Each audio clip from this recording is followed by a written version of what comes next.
Hello students, मैं हूं आपका एजुकेटर कमलाक्ष झा। 13 नवंबर 2020 का करंट अफेयर्स का ये लेक्चर आप लोग देख रहे हैं। एंड गाइस, आपकी टॉपिक से रिलेटेड एक अच्छी अंडरस्टैंडिंग को डेवलप करने के लिए यहां पर टॉपिक्स को स्टैटिक पोर्शन यानी कि जनरल स्टडीज के साथ लिंक करते हुए कवर करवाया जाता है, जिससे कि आपकी कॉम्प्रिहेंसिव प्रिपरेशन जो है वो सिविल सर्विसेज एग्जामिनेशन के अकॉर्डिंग होती है। तो अगर आप सिविल सर्विसेज की तैयारी कर रहे हैं तो आपके लिए मैंडेटरी है इस पूरे लेक्चर को एंड तक देखना। यहां पर सभी सोर्सेज से न्यूज को हम लोग कवर करते हैं। इवन काफी सारी मैगजीन जैसे कि ईपीडब्ल्यू, डाउन टू अर्थ के भी आर्टिकल्स को कवर किया जाता है, राइट। एंड प्रीलिम्स और मेंस दोनों पॉइंट ऑफ व्यू से यहां पर न्यूज को कवर करते हैं। इंग्लिश हिंदी दोनों में न्यूज यहां पर कवर की जाती है। एंड गाइस, जिस प्रकार से सिविल सर्विसेज में अपन को जीएस पेपर 1, 2, 3, 4 देखने को मिलता है, तो यहां पर उसी के अकॉर्डिंग अपन न्यूज को भी कवर करते हैं। तो आप देख सकते हैं कि पेपर 1, पेपर 2 और पेपर 3 के ये कुछ टॉपिक्स हैं जो हम लोग आज कवर करने वाले हैं। एंड गाइस, लेक्चर को स्टार्ट करने से पहले मैं आप लोग को बताना चाहता हूं कि अगर आपको गारंटीड सिलेक्शन चाहिए एग्जामिनेशन में, तो ये जो लेक्चर्स मैं आपको प्रोवाइड करा रहा हूं, इन लेक्चर्स को आपको रेगुलरली देखना है और जितने भी इंस्ट्रक्शंस मैं लेक्चर के दौरान आपको प्रोवाइड कराता हूं उसको आपको रिलीजियसली, रेगुलरली और ईमानदारी से फॉलो करना है हर एक चीज को, तभी जाकर गारंटीड सिलेक्शन आपको मिलेगा। एंड गाइस, गारंटीड सिलेक्शन की जो बात है, मैं ये ऐसी दूसरों की तरह हवाबाजी में नहीं करता हूं। इसके बाकायदा मैं आपको प्रूफ भी प्रोवाइड कराता हूं अपने स्टूडेंट्स को। आप चाहें तो डिस्क्रिप्शन पर आपको वीडियो मिल जाएंगे, उन वीडियोस को देखकर आप प्रूफ जो है वो देख सकते हैं कि जो भी टॉपिक्स मैं आपके रेगुलरली कवर कराता हूं, आप खुद देख सकते हैं कि उन टॉपिक्स में से डायरेक्टली क्वेश्चंस बनते हैं एग्जामिनेशन के अंदर। And secondly guys, I highly recommend you कि आप मंथली पीडीएफ पेड पैकेज को जरूर ज्वाइन कीजिएगा, क्योंकि अगर आप इस पेड पैकेज को ज्वाइन करेंगे तभी जाकर इन लेक्चर्स का पूरा लाभ आपको मिलेगा। एंड इस पेड पैकेज की फीस भी काफी नॉमिनल है, मिनिमम 100 रुपीज पर मंथ। पूरे महीने का जो चार्ज है, जो फीस है, वो सिर्फ 100 रुपए है। एंड लाभ कैसे मिलेगा आपको, तो वो मैं आपको समझाता हूं। तो देखिए गाइस, आपको सिर्फ रेगुलर बेसिस पर जो मैं लेक्चर्स प्रोवाइड करा रहा हूं, सिर्फ उनको देखना है। आपका पूरा कॉन्सेंट्रेशन लेक्चर को देखने के ऊपर होना चाहिए। आपको अपना टाइम वेस्ट नहीं करना है हैंड रिटन नोट्स बनाने में, क्योंकि अगर आप हैंड रिटन नोट्स बनाओगे तो उसमें आपका काफी सारा टाइम जो है वो चला जाएगा। और करंट अफेयर्स एक ऐसी चीज है जो कि रेगुलर बेसिस पर आती है, राइट। तो आपका रेगुलर बेसिस पर एक तो नोट्स बनाने का टाइम बच जाता है, आप उस टाइम को यूटिलाइज कर सकते हैं जनरल स्टडीज के टॉपिक्स पढ़ने में, मैं जो टास्क देता हूं वो करने में, मैं जो होमवर्क देता हूं वो करने में।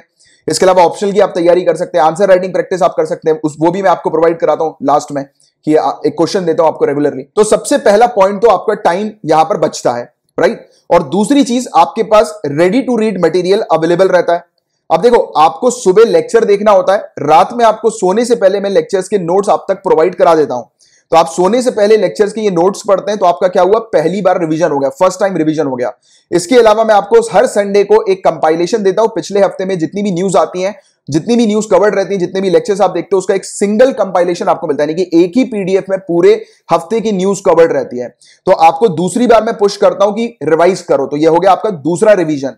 और ऐसे ही मैं आपको मंथली मैगजीन प्रोवाइड कराता हूं, जिसमें कि आप तीसरी बार जो है वो रिवीजन करते हैं, राइट। तो अगर आपने एक टॉपिक को 3 बार रिवाइज कर लिया तो मेंस में बैठने से आपको कोई नहीं रोक सकता है। एंड मुझसे बेहतर आप खुद ही जानते हैं कि रिवीजन कितना इंपॉर्टेंट रोल प्ले करता है इस एग्जामिनेशन में, राइट। इसके अलावा इतना ही नहीं मिलता आपको इस पेड पैकेज में, मैं आपको मंथ के एंड में minimum 150 questions civil services examination के पैटर्न के ऊपर बेस प्रोवाइड कराता हूं। ये वो क्वेश्चंस होते हैं जो आपने पूरे महीने तक, यानी कि ये क्वेश्चन उन टॉपिक से बनते हैं जो आपने पूरे महीने तक कवर किए हैं, पढ़े हैं, राइट, जो मैंने आपको पढ़ाए हैं, राइट। तो इससे क्या होता है, आपकी एक बेहतरीन प्रैक्टिस हो जाती है, जिससे कि आपके सिलेक्शन को कोई नहीं रोक सकता, राइट। तो इस तरीके की स्ट्रेटेजी और इस तरीके की प्रैक्टिस जो है वो मैं आपको इस पेड पैकेज में कराता हूं, जिसकी fees minimum 100 rupees per month की है। आप चाहें तो डिस्क्रिप्शन पर चेक कर सकते हैं कि कैसे आपको इस पेड कोर्स को जो है वो ज्वाइन करना है।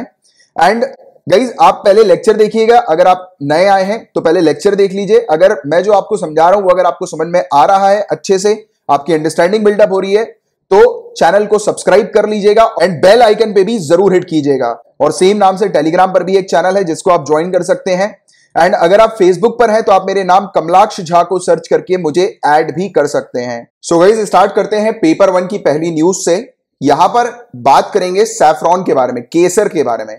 तो इंडिया के अंदर केसर की खेती कहां पर होती है, तो याद रखिएगा कश्मीर के अंदर। कश्मीर को सैफरॉन बाउल के नाम से भी जाना जाता है। डायरेक्ट क्वेश्चन ऐसे बनते हैं, याद रखिएगा, फैक्चुअल क्वेश्चन है। अच्छा, यहां पर सिर्फ कश्मीर पे ही केसर की खेती होती है। तो अभी हम लोग क्या कर रहे हैं, केसर के जो बीज हैं उनको हमने ट्रांसपोर्ट किया है कश्मीर से, सिक्किम में हम उसको ले गए हैं। और नॉर्थ ईस्टर्न इंडिया में केसर की हम लोग खेती करने पर फोकस करना है, राइट। और अभी यहां पर इसकी खेती हो रही है, स्पेशली यांग जो एक रीजन हम लोग को सदर्न पार्ट पे देखने को मिलता है नॉर्थ ईस्टर्न स्टेट के, तो वहां पर इसकी खेती पर फोकस किया जा रहा है। और north east centre for technology application and research, इसका ये पायलट प्रोजेक्ट है जो कि नॉर्थ ईस्टर्न इंडिया के अंदर सैफरॉन केसर की जो है वो खेती करने का काम कर रहा है, राइट। इसके अलावा बैकग्राउंड की अगर अपन बात करें इस पूरे टॉपिक की, तो पैम्पोर रीजन जिसको सैफरॉन बाउल कहा जाता है कश्मीर का, क्योंकि कश्मीर में ये केसर हम लोग को देखने को मिलता है, तो पैम्पोर रीजन पर केसर नजर आता है। इसके अलावा और भी काफी सारे एरियाज हैं जैसे कि बडगम, श्रीनगर, किश्तवाड़, तो ये सब जो डिस्ट्रिक्ट्स हम लोग को देखने को मिलती है, यहां पर भी जो है वो केसर की खेती होती है कश्मीर के अंदर, राइट। बट अब हम लोग इसको नॉर्थ ईस्टर्न इंडिया में भी काम कर रहे हैं कि केसर की खेती नॉर्थ ईस्टर्न इंडिया में भी हो, ठीक है। क्लियर है यहां तक पूरी बात है। अब आगे की चर्चा करें। पोलावरम प्रोजेक्ट की यहां पर बात हो रही है। आंध्र प्रदेश सरकार ने कहा है कि वो अब प्लान कर रही है कि 2022 तक पोलावरम प्रोजेक्ट को ये कंप्लीट करेगी, और साथ ही साथ 6 और भी प्रोजेक्ट्स हैं जिनको कंप्लीट किया जाएगा 2020-21 तक, जिसमें हम लोग को वंशधारा फेज 2, वंशधारा नागावली लिंक, ऑक टनल 2, वेलुगोंडा फेज 1 और नेल्लोर और संगम बैरेजेस, तो ये सब प्रोजेक्ट जो है वो आंध्र प्रदेश सरकार जो है वो कंप्लीट करेगी बहुत ही जल्दी। ये चीज जो है वो आंध्र प्रदेश सरकार ने कही है। बट आपको देखो पोलावरम प्रोजेक्ट से रिलेटेड डायरेक्ट पता होना चाहिए कि ये प्रोजेक्ट जो है वो आंध्र प्रदेश का हम लोग को देखने को मिल रहा है। किस नदी के ऊपर ये पोलावरम प्रोजेक्ट तैयार किया जा रहा है? गोदावरी नदी के ऊपर। ये डैम है गोदावरी नदी के ऊपर बनाया जा रहा है, कंस्ट्रक्ट किया जा रहा है। और ये मदद किसकी करेगा? तो देखो ये इंटर बेसिन ट्रांसफर करेगा, यानी कि जो पानी जो है वो गोदावरी नदी का कृष्णा नदी के पानी के साथ जो है वो लिंक किया जाएगा। तो ये एक प्रकार का कैनाल तैयार किया जा रहा है, एक नहर तैयार की जा रही है, राइट, जिससे कि पानी को जो है वो ऐसे एरियाज पर पहुंचाया जा सके जहां पर पानी की समस्या है, पानी की कमी है, राइट। और इसका पूरा ये जो पूरा डैम जो तैयार हो रहा है, इसका पूरा जो रिजर्वायर जो होगा ये छत्तीसगढ़ और ओडिशा स्टेट तक भी फैलेगा, राइट। और साथ ही साथ बताया जा रहा है कि multipurpose major terminal reservoir project ये हम लोग को देखने को मिल रहा है, जिसके तहत irrigation, hydro power, drinking water facility provide की जाएगी। जैसा मैंने भी आपको थोड़ी देर पहले बताया था, क्योंकि ये जो डैम है तो डैम से हम लोग क्या कर रहे हैं, कैनाल निकालेंगे, कैनाल निकालकर ऐसे ऐसे एरियाज तक, यानी कि नहर निकालकर ऐसे ऐसे एरियाज तक पानी पहुंचाएंगे जहां पर पानी की समस्या है। और साथ ही साथ इसको लिंक किया जा रहा है कृष्णा नदी के साथ भी, तो इसी पर्टिकुलर प्रोजेक्ट के तहत। तो ये चीज भी आप लोग को थोड़ी सी पता होनी चाहिए। और इस प्रोजेक्ट को नेशनल स्टेटस दिया गया था 2014 में, राइट। तो ये कुछ बेसिक फैक्ट्स हैं जिसके बारे में आपको एक जनरल जानकारी, एक आइडिया होना चाहिए। और पेपर 1 से रिलेटेड सिर्फ इतने ही टॉपिक थे। नाउ हम लोग पेपर 2 के टॉपिक्स की तरफ आगे बढ़ रहे हैं। गाइज अभी रिसेंटली हमारे ऑनरेबल प्राइम मिनिस्टर का कहना है कि सरकार मिनिस्ट्री ऑफ शिपिंग का नाम चेंज करके ministry of ports, shipping and waterways रख रही है। तो ये वाली चीज आप थोड़ी सी याद रखिए, कभी कभी ये मिनिस्ट्री के जो नाम वगैरह चेंज होते हैं ना, तो इनसे रिलेटेड क्वेश्चंस पूछ लिए जाते हैं, तो थोड़ा सा ध्यान में रखना है आपको। सो गाइज यूनाइटेड स्टेट्स के प्रेसिडेंशियल इलेक्शन के बारे में कल भी अपन ने चर्चा करी थी, इसका आइडिया आपको ऑलरेडी है ही। तो कुछ बस बेसिक फैक्ट्स मैं आपको बताना चाहूंगा, जैसे कि जॉय बिडेन जो इलेक्ट हुए हैं ये डेमोक्रेटिक पार्टी से बिलोंग करते हैं, राइट। जैसे कि यूनाइटेड स्टेट्स के अंदर 2 मेन पार्टीज हैं, रिपब्लिकन और डेमोक्रेटिक, तो ये डेमोक्रेट है हम लोग को देखने को मिल रहा है। 2020 यूएसए का जो प्रेसिडेंशियल इलेक्शन था उसके विजेता हैं ये। 46th प्रेसिडेंट है यूनाइटेड स्टेट्स के। और कमाला हैरिस पहली महिला बन गई है जो कि यूनाइटेड स्टेट्स में वाइस प्रेसिडेंट की पद पे हम लोग को देखने को मिल रही हैं। और कमाला हैरिस इंडियन ओरिजिन है, इंडियन अमेरिकन ओरिजिन और अफ्रीकन अमेरिकन ओरिजिन हम लोग को महिला देखने को मिल रही है। और पहली महिला है जिसने यूनाइटेड स्टेट्स के सेनेट में एज अ मेंबर के तौर पर हम लोग को देखने को मिली थी, यानी कि अफ्रीकन अमेरिकन और इंडियन अमेरिकन, राइट। तो ये चीज आप लोग को थोड़ी सी पता होनी चाहिए इनके बारे में। इसके अलावा और जो ये नए प्रेसिडेंट है ये अगले साल 20 जनवरी 2021 को अपना कार्यालय ग्रहण करेंगे, अज्यूम करेंगे अपने ऑफिस को, ठीक है। तो ये चीज है जिसके बारे में बस एक बेसिक फैक्ट्स आपको पता होना चाहिए। वैसे तो कल डिटेल में अपन ने डिस्कस भी किया था इसके बारे में। अब यहां पर बात की जा रही है 15th फाइनेंस कमीशन के बारे में। तो गाइस देखो ये टॉपिक जो न्यूज में आया है वो अपने लिए काम करनी है, बट 15th फाइनेंस कमीशन बहुत ही ज्यादा इंपॉर्टेंट टॉपिक है। आप कहीं पर लिख लो कि इस वीडियो को देखने के बाद, पूरे लेक्चर को देखने के बाद आप 15th फाइनेंस कमीशन को लक्ष्मीकांत की पॉलिटी की बुक से पढ़ोगे आप, ये कहीं पर लिख लीजिए आप, क्योंकि आप आज का आपका एक टास्क है। बाकी जो टॉपिक जो ये न्यूज में है वो ये है कि 15th फाइनेंस कमीशन जो है उसके चेयरमैन एन.के. सिंह, ये वाली चीज भी याद रखिए, कभी कभी स्टेट सिविल सर्विस में आ जाता है कि 15th फाइनेंस कमीशन के चेयरमैन कौन है, एन.के. सिंह, आपको याद रखना है। तो इन्होंने अपनी रिपोर्ट हमारे ऑनरेबल प्रेसिडेंट ऑफ इंडिया को सबमिट कर दी है। रिपोर्ट बहुत ही जल्दी पब्लिक डोमेन में आएगी जब ये एक बार पार्लियामेंट में प्रस्तुत की जाएगी। तो अभी रिपोर्ट के बारे में पता नहीं है, रिपोर्ट जब आएगी तब उसके बारे में डिटेल में चर्चा करेंगे, बट एक चीज याद रखिएगा, इसने अपनी एक रिपोर्ट जो है वो सबमिट करी है। ये 2 रिपोर्ट अपनी सबमिट करती है फाइनेंस कमीशन, जिनमें से एक हम लोग को जो देखने को मिलती है ये फाइनेंशियल ईयर 2021 से रिलेटेड हम लोग को नजर आती है, राइट, जिसमें फाइनेंशियल ईयर 2020 और 2021 में क्या किस प्रकार से चीजों को करना है। क्योंकि देखो फाइनेंस कमीशन है ये, तो फाइनेंस से एसोसिएटेड ये एरियाज पर काम करती है, जैसे कि जो स्टेट्स हैं उनके बीच में टैक्सेस किस प्रकार से डिस्ट्रीब्यूट होंगे, टैक्स स्ट्रक्चर कैसा होना चाहिए, राइट। तो इन सब चीजों के बारे में ये रिकमेंडेशन देती है कि जो लोकल गवर्नमेंट्स है, स्टेट गवर्नमेंट है, उनको कैसे ग्रांट्स मिलने चाहिए, कितने ग्रांट्स मिलने चाहिए, किन किन एरियाज पर ग्रांट्स मिलने चाहिए, किस प्रकार के इंसेंटिव्स मिलने चाहिए। तो ये पूरे एरियाज पर काम करने पर फोकस करती है फाइनेंस कमीशन, राइट। और ये कमीशन जो है इसको कहा गया था कि ये रिकमेंड करे कुछ यूनिक और वाइड रेंजिंग इश्यूज के ऊपर अपना रिकमेंडेशन दे। इसमें कहा गया था कि वर्टिकल और horizontal tax devolution, local government grants, disaster management grants, तो वही चीज मैंने भी आपको बताई थी, ग्रांट्स के बारे में फोकस करती है, टैक्स डिवोल्यूशन के बारे में फोकस करती है ये, राइट। और कमीशन को यह भी कहा गया था कि वो जांच करें और रिकमेंड करें कि जो भी स्टेट्स, जो काफी सारे एरियाज हैं जैसे कि पावर सेक्टर हो गया, डीबीटी यानी कि डायरेक्ट बेनिफिट ट्रांसफर को वो स्टेट अगर अडॉप्ट कर रही है, या फिर सॉलिड वेस्ट मैनेजमेंट पर वो स्टेट काम कर रही है, तो उन स्टेट्स को किस प्रकार से परफॉर्मेंस इंसेंटिव्स प्रोवाइड कराना है, तो उस पर भी ये रिकमेंडेशन दे जांच करने के बाद स्टेट की, राइट। और कहा गया है कि वो जांच करें कि एक सेपरेट मैकेनिज्म आना चाहिए फंडिंग का, किस चीज की फंडिंग का, डिफेंस और इंटरनल सिक्योरिटी की, कि हमारे यहाँ पे जो डिफेंस पर जो खर्चा होता है, जो इंटरनल सिक्योरिटी पर जो हम लोग काम करते हैं, खर्चा करते हैं, तो उसको कहा गया कि अलग से उसका एक फंड जो है वो सेटअप किया जाना चाहिए। तो उस पर ये जांच भी कर रही है और इस पर ये आगे चल के रिकमेंडेशन भी देगी। तो ये चीज हम लोग को कुछ देखने को मिल रही है फाइनेंस कमीशन से रिलेटेड, जो कि अभी न्यूज में आया हुआ है। बट फाइनेंस कमीशन का टॉपिक बहुत ही ज्यादा इंपॉर्टेंट है, मैं चाहूंगा लक्ष्मीकांत की बुक से आप जरूर पढ़िएगा। फाइनेंस कमीशन एक कॉन्स्टिट्यूशनली मैंडेटेड बॉडी है, यानी कि ये कॉन्स्टिट्यूशन में हम लोग को आर्टिकल 280 में देखने को मिलती है। देखो 2 बॉडीज होती हैं, एक स्टैट्यूटरी बॉडी होती है और एक कॉन्स्टिट्यूशनल बॉडी होती है। तो ये फाइनेंस कमीशन कॉन्स्टिट्यूशनल बॉडी है क्योंकि ये कॉन्स्टिट्यूशन में मेंशन्ड है। और स्टैट्यूटरी बॉडी कौन सी बॉडी होती है? जिस बॉडी को किसी कानून के तहत बनाया गया होता है, राइट, तो वो बॉडी स्टैट्यूटरी होती है। ये फाइनेंस कमीशन कौन सी बॉडी है? Constitutional body. आर्टिकल 280 में फाइनेंस कमीशन के बारे में मेंशन्ड है क्योंकि आर्टिकल 280 के तहत ही इसको सेटअप किया गया था। इसकी रिस्पॉन्सिबिलिटी क्या होती है? तो जो भी यूनियन और स्टेट गवर्नमेंट के फाइनेंसेस वगैरह जो होते हैं उसकी जांच करती है, उसका वैल्यूएशन करती है, फिर रिकमेंडेशन देती है कि किस प्रकार से जो है वो काम ऐसे करने चाहिए जैसे कि जो फंडिंग जो है उसका बेहतर तरीके से उपयोग किया जा सके।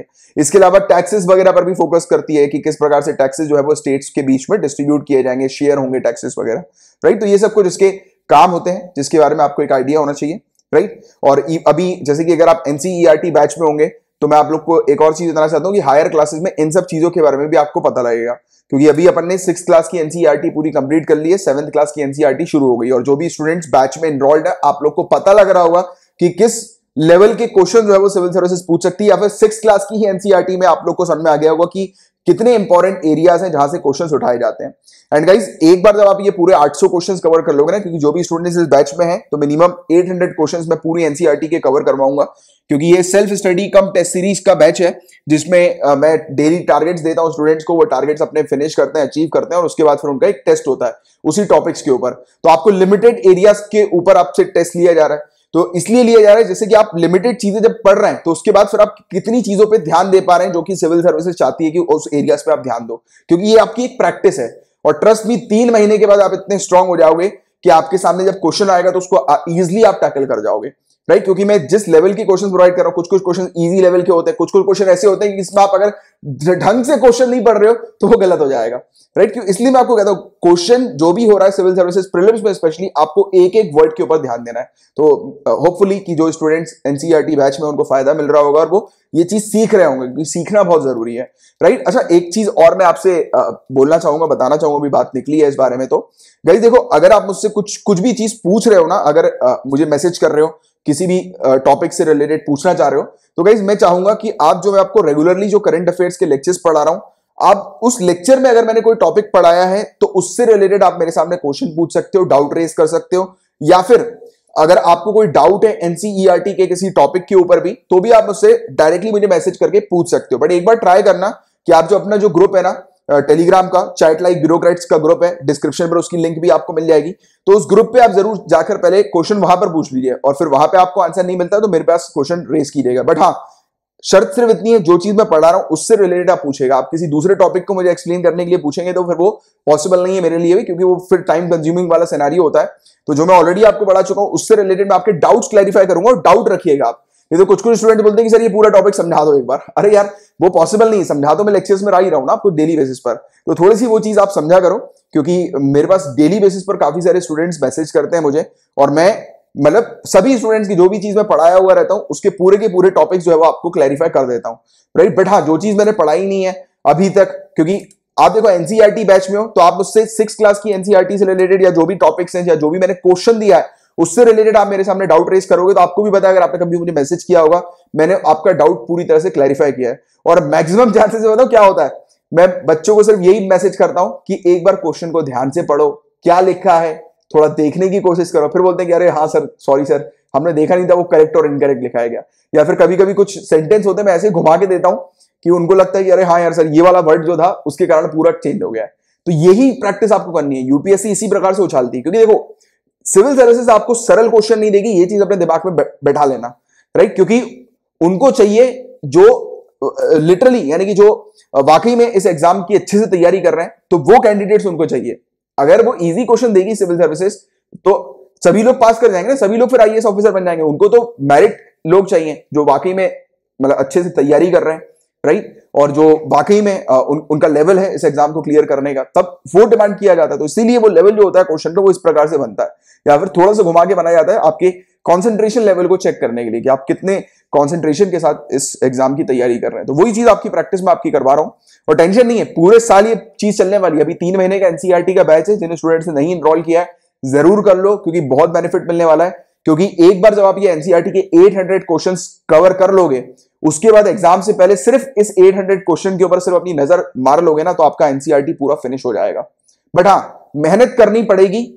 अब ऐसा नहीं है कि पता लगे 3 महीने के बाद कोई स्टूडेंट आ रहे हैं और उन्होंने ये बैच ले लिया और फिर बोला कि सर मैं तो 800 क्वेश्चंस तो मुझे दे दीजिए, मैं 800 क्वेश्चंस पढ़ के जो है वो इस एग्जाम को निकाल लूंगा या निकाल लूंगी। नहीं, ऐसा नहीं होगा। आपको एनसीईआरटी पढ़नी है, मतलब पढ़नी, मेहनत तो करनी है। क्योंकि जो भी स्टूडेंट एनसीईआरटी पढ़ेगा उसके बाद फिर इस क्वेश्चंस को देखेगा, उसको लाभ मिलेगा। क्योंकि यहां पर देखो मार्केट में आपको इतनी सारी चीजें मिल जाएंगी, क्वेश्चंस के बैंक्स आपको मिल जाएंगे, बट वो सब पढ़ के किसी का सिलेक्शन हुआ आज तक? नहीं हुआ ना। आपको तैयारी जो है वो बिल्कुल स्टेप बाय स्टेप चलनी है और करनी है उसी तरीके से तैयारी, और वही तैयारी मैं आपकी यहां पर करवाता हूं, राइट। जब एनसीईआरटी का बैच फिनिश होगा, आपके लिए एडवांस बुक्स का भी बैच यही इसी तरीके से लाया जाएगा। क्योंकि कहीं पर भी कोई भी कैंडिडेट जो कि अभी सेलेक्ट हुए हैं, वो ना किसी वीडियो को देखकर सेलेक्ट हुए हैं, ना किसी क्वेश्चन सीरीज को लगाकर सेलेक्ट हुए हैं। मेहनत करी है, बुक्स पढ़ी है, तब जाकर सिलेक्शन हुआ है। क्योंकि जब आप बुक्स पढ़ते हो ना, तो आप सिर्फ प्रीलिम्स की तैयारी नहीं कर रहे होते हो, आप मेंस की भी तैयारी कर रहे हो। जब आप सेंटेंस देखोगे, पढ़ोगे, आपको पता लगेगा कि आपको किस प्रकार से सेंटेंस लिखने हैं, राइट। तो आपकी ये वाली प्रैक्टिस भी होती है इस दौरान। तो reading habit is very important. Civil services में सिलेक्शन चाहिए, किसी भी एग्जाम की आप तैयारी कर रहे हो, सिलेक्शन चाहिए, reading habit is must. I am sorry मैंने थोड़ा ज्यादा आपका टाइम ले लिया आज ये सब चीजें बताने में, क्योंकि स्टूडेंट्स अक्सर मुझसे पूछते रहते हैं और डाउट्स भी होता है, और यही मेरा एक मोड है आपको पढ़ाने का भी और आपसे थोड़ी चर्चा भी करने का इंपॉर्टेंट मुद्दों के ऊपर, राइट। चलो एनीवेज, बाकी अगर आप लोग को सिर्फ मतलब पढ़ाई से ही मतलब रहता है तो आप क्या किया करो, नीचे आपके लिए इंडेक्स में बनाकर रखता हूं, आप उस टाइम पे चले जाया करो, नेक्स्ट वीडियो स्किप हो जाएगा आप, यानी कि नेक्स्ट टॉपिक पे आप आ जाओगे, ठीक है। ऐसा टेंशन लेने की जरूरत नहीं। ये स्पेशली मैं उन स्टूडेंट्स के लिए बनाता हूं जो स्टूडेंट मेरे साथ जुड़े हुए हैं और जो भी मेरे इंस्ट्रक्शंस को फॉलो कर रहा है। मैंने ऑलरेडी बताया हुआ है कि अगर आप तरीके से जो भी बता रहा हूं फॉलो करोगे, एग्जाम में सक्सेस आपको मिलेगी। और बाकी आपको ऑलरेडी पता है कि इस तरीके से एग्जाम को क्लियर करना, आप सही तरीके से मेहनत कर रहे हो, तैयारी कर रहे हो, तो मैं जो बताता हूं सुनने की जरूरत नहीं, आगे स्किप करो, अपनी तैयारी पे फोकस करो, ठीक है। चलो न्यूज, बाकी सुन लोगे तो आपका ही फायदा है, क्योंकि कुछ कुछ चीज आप लोग की काम की मैं दे ही देता हूं यहाँ पर। तो 13th अर्बन मोबिलिटी इंडिया की यहां पर बात हो रही है, तो इसकी एक कॉन्फ्रेंस हुई है, इसका उद्घाटन हम लोग को अभी देखने को मिल रहा है। 13th अर्बन मोबिलिटी, मोबिलिटी का मतलब क्या होता है? मूवमेंट, गाड़ियों का जो मूवमेंट हम लोग देखते हैं, राइट, जैसे कि पब्लिक ट्रांसपोर्ट हो गया, तो ये मोबिलिटी के अंदर आता है। तो अर्बन मोबिलिटी इंडिया, इसकी 13th कॉन्फ्रेंस का अभी रिसेंटली उद्घाटन हुआ है। ये annual urban mobility India conference हम लोग को देखने को मिलती है, एक्सपो भी होता है यहाँ पर ये, और ये ministry of housing and urban affairs के अंडर होता है, राइट। और national urban transport policy of government of India 2006, तो इसी के तहत ही इसकी स्थापना जो है वो की गई थी, एस्टैब्लिश इसको किया गया था। और ये प्लेटफॉर्म जो है वो किसके ऊपर बेस्ड हम लोग को देखने को मिलता है? तो यहां पर देखो, यहां पर मोबिलिटी, अर्बन ट्रांसपोर्ट के ऊपर फोकस किया जाता है। तो जो भी स्टेक होल्डर्स अर्बन ट्रांसपोर्ट से बिलोंग करते हैं, या जो भी सर्विस प्रोवाइडर्स होते हैं, या जो भी टेक्नोलॉजी की फील्ड से जो प्रोफेशनल्स हम लोग को देखने को मिलते हैं, एक्सपर्ट्स देखने को मिलते हैं, एकेडमी या इंडस्ट्री या सिविल सोसाइटी हम लोग को जो देखने को मिलती है, तो वो सब यहां पर मौजूद होते हैं इस प्लेटफॉर्म के अंदर, और वो अपनी अपनी राय देते हैं कि अर्बन मोबिलिटी को कैसे इंप्रूव किया जाए, कैसे बेटर बनाया जाए। और उसकी थीम क्या है? Emerging trends in urban mobility, right. तो ये चीज आप लोग को पता होनी चाहिए। अब इस न्यूज पर बात करें तो इंडिया और मालदीव्स ने 4 MOU, memorandum of understanding, sign किया है अपने संबंधों को बढ़ावा देने के लिए, यानी कि अपने टाइज को बूस्ट करने के लिए, राइट। तो इसमें $100 मिलियन का एक ग्रांट हम लोग को देखने को मिल रहा है। इंडिया जो है वो प्रोवाइड करा रही है $100 मिलियन मालदीव्स को। ये बेसिकली कनेक्टिविटी प्रोजेक्ट के लिए प्रोवाइड किया जा रहा है, और ये जो कनेक्टिविटी प्रोजेक्ट जो है ये इंडिया के 500 मिलियन पैकेज का पार्ट है, जो कि ग्रेटर माले कनेक्टिविटी प्रोजेक्ट का हम लोग को देखने को मिलता है। तो उनमें से 100 मिलियन जो है वो प्रोवाइड करा रही है इंडिया मालदीव्स के साथ कनेक्टिविटी को बूस्ट करने के लिए। कनेक्टिविटी जो बूस्ट होगी तो कम्युनिटी डेवलपमेंट प्रोजेक्ट्स भी हम लोग को देखने को मिलेंगे, राइट, यहां पर, क्योंकि दोनों कंट्रीज के बीच में कनेक्टिविटी बूस्ट हो रही है, पीपल टू पीपल कॉन्टैक्ट्स जो है वो इंक्रीज हो जाएंगे, राइट। तो ये वाली चीज पीपल टू पीपल टाइज जिसको अपन बोलते हैं। तो 2 इसके MOU इसी प्रकार से भी साइन हुए जो कि कम्युनिटी डेवलपमेंट प्रोजेक्ट्स के लिए है, और चौथा MOU जो है जो साइन हुआ है वो स्पोर्ट्स और यूथ अफेयर्स के कॉपरेशन की फील्ड में हम लोग को देखने को मिल रहा है। तो स्पोर्ट्स और यूथ अफेयर, तो ये बस बेसिक फैक्ट्स है जिसके बारे में आपको एक आइडिया होना चाहिए, और स्पेशली इस आइलैंड कंट्री की लोकेशन आपको पता होनी चाहिए। देखो, इंडिया के एक्सट्रीम साउथ में नहीं है ये कंट्री, आइलैंड कंट्री, ठीक है। तो ये कहां पर है? इंडिया के साउथ वेस्ट की तरफ आप देखेंगे तब आपको दिखाई देगी। कभी कभी ऐसे क्वेश्चन भी आ जाते हैं कि क्या ये इंडिया के एक्सट्रीम साउथ में कौन सी कंट्री है? कोई भी नहीं है, इंडियन ओशन हम लोग को नजर आता है, ठीक है। अब इस न्यूज में बात हो रही है इंडिया मोबाइल कांग्रेस के बारे में।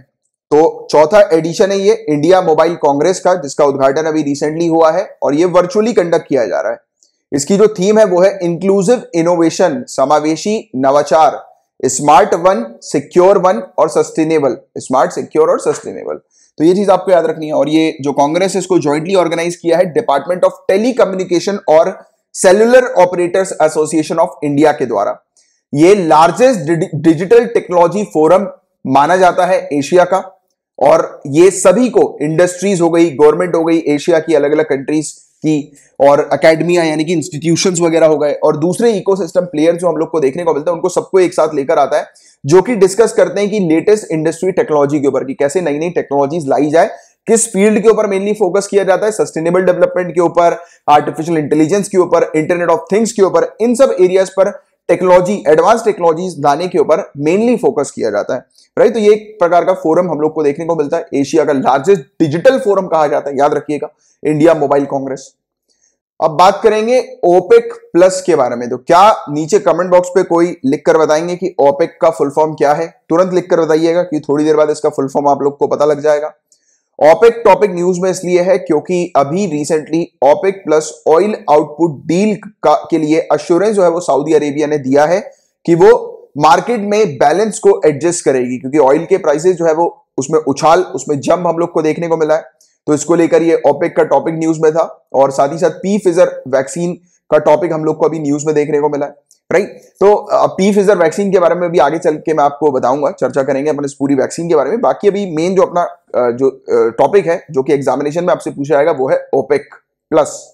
ओपेक प्लस का मतलब होता है कि जो भी क्रूड ऑयल प्रोड्यूसिंग जो कंट्रीज हम लोग को देखने को मिलती है, जो क्रूड ऑयल को प्रोड्यूस करती हैं, जैसे कि आप ये सब कंट्रीज देखेंगे आप, तो यहाँ पर तेल हम लोग को देखने को मिलता है, राइट, तेल निकलता है इन सब कंट्रीज से।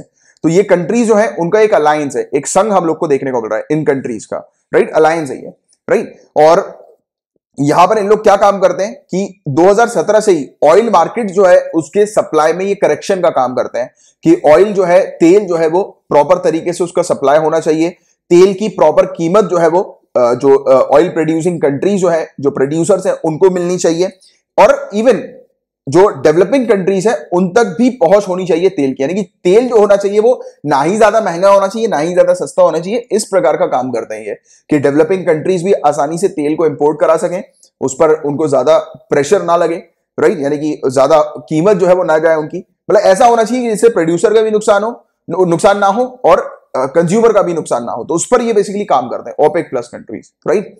ओपेक प्लस कंट्रीज में अजरबैजान, बहरीन, ब्रूनी, और Kazakhstan, Malaysia, Mexico, Oman, Russia, South Sudan और सुडान। तो ये कंट्रीज हम लोग को ओपेक प्लस में देखने को मिलती हैं।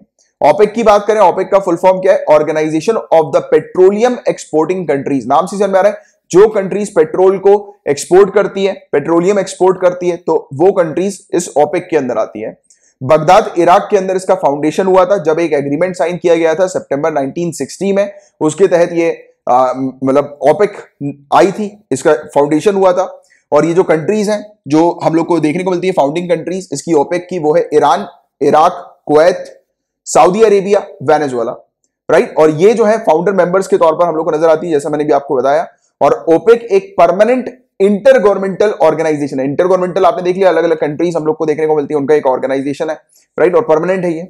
इसका ऑब्जेक्टिव ये है कि कोऑर्डिनेट करना और यूनिफाई करना पेट्रोलियम पॉलिसी को उनकी मेंबर कंट्रीज के साथ, सिक्योर करना कि फेयर और स्टेबल प्राइस जो है वो पेट्रोलियम प्रोड्यूसर को मिले, एफिशिएंट इकोनॉमिक और रेगुलर सप्लाई पेट्रोलियम का कंज्यूमिंग नेशंस तक पहुंच सके, जितने भी कंट्रीज है, नेशंस है, डेवलप्ड और डेवलपिंग, उन तक पहुंच सके, राइट। और फेयर रिटर्न जो है वो मिल सके कैपिटल का, जो भी इन्वेस्ट कर रहे हैं इस पर्टिकुलर कंट्रीज के अंदर, यानी कि इस इंडस्ट्री के अंदर, पेट्रोलियम इंडस्ट्री में जो भी लोग इन्वेस्ट कर रहे हैं तो उनको फेयर रिटर्न भी मिल सके, तो इस पर ये काम करते हैं बेसिकली, राइट। इसके अलावा इसका हेडक्वार्टर हम लोग को वियना, ऑस्ट्रिया में देखने को मिलता है। ओपेक की जो मेंबरशिप है वो ऐसी किसी भी कंट्री के लिए ओपन है जो कंट्री ऑयल प्रोड्यूस करती है। तो जो भी ऑयल प्रोड्यूस करने के बाद जो भी कंट्री ऑयल को एक्सपोर्ट करती है तो वो कंट्री मेंबरशिप ले सकती है ओपेक की। बात करें सो गाइस, आप लोग जानते हो कि आज की रेट में गूगल मान नहीं रहा है।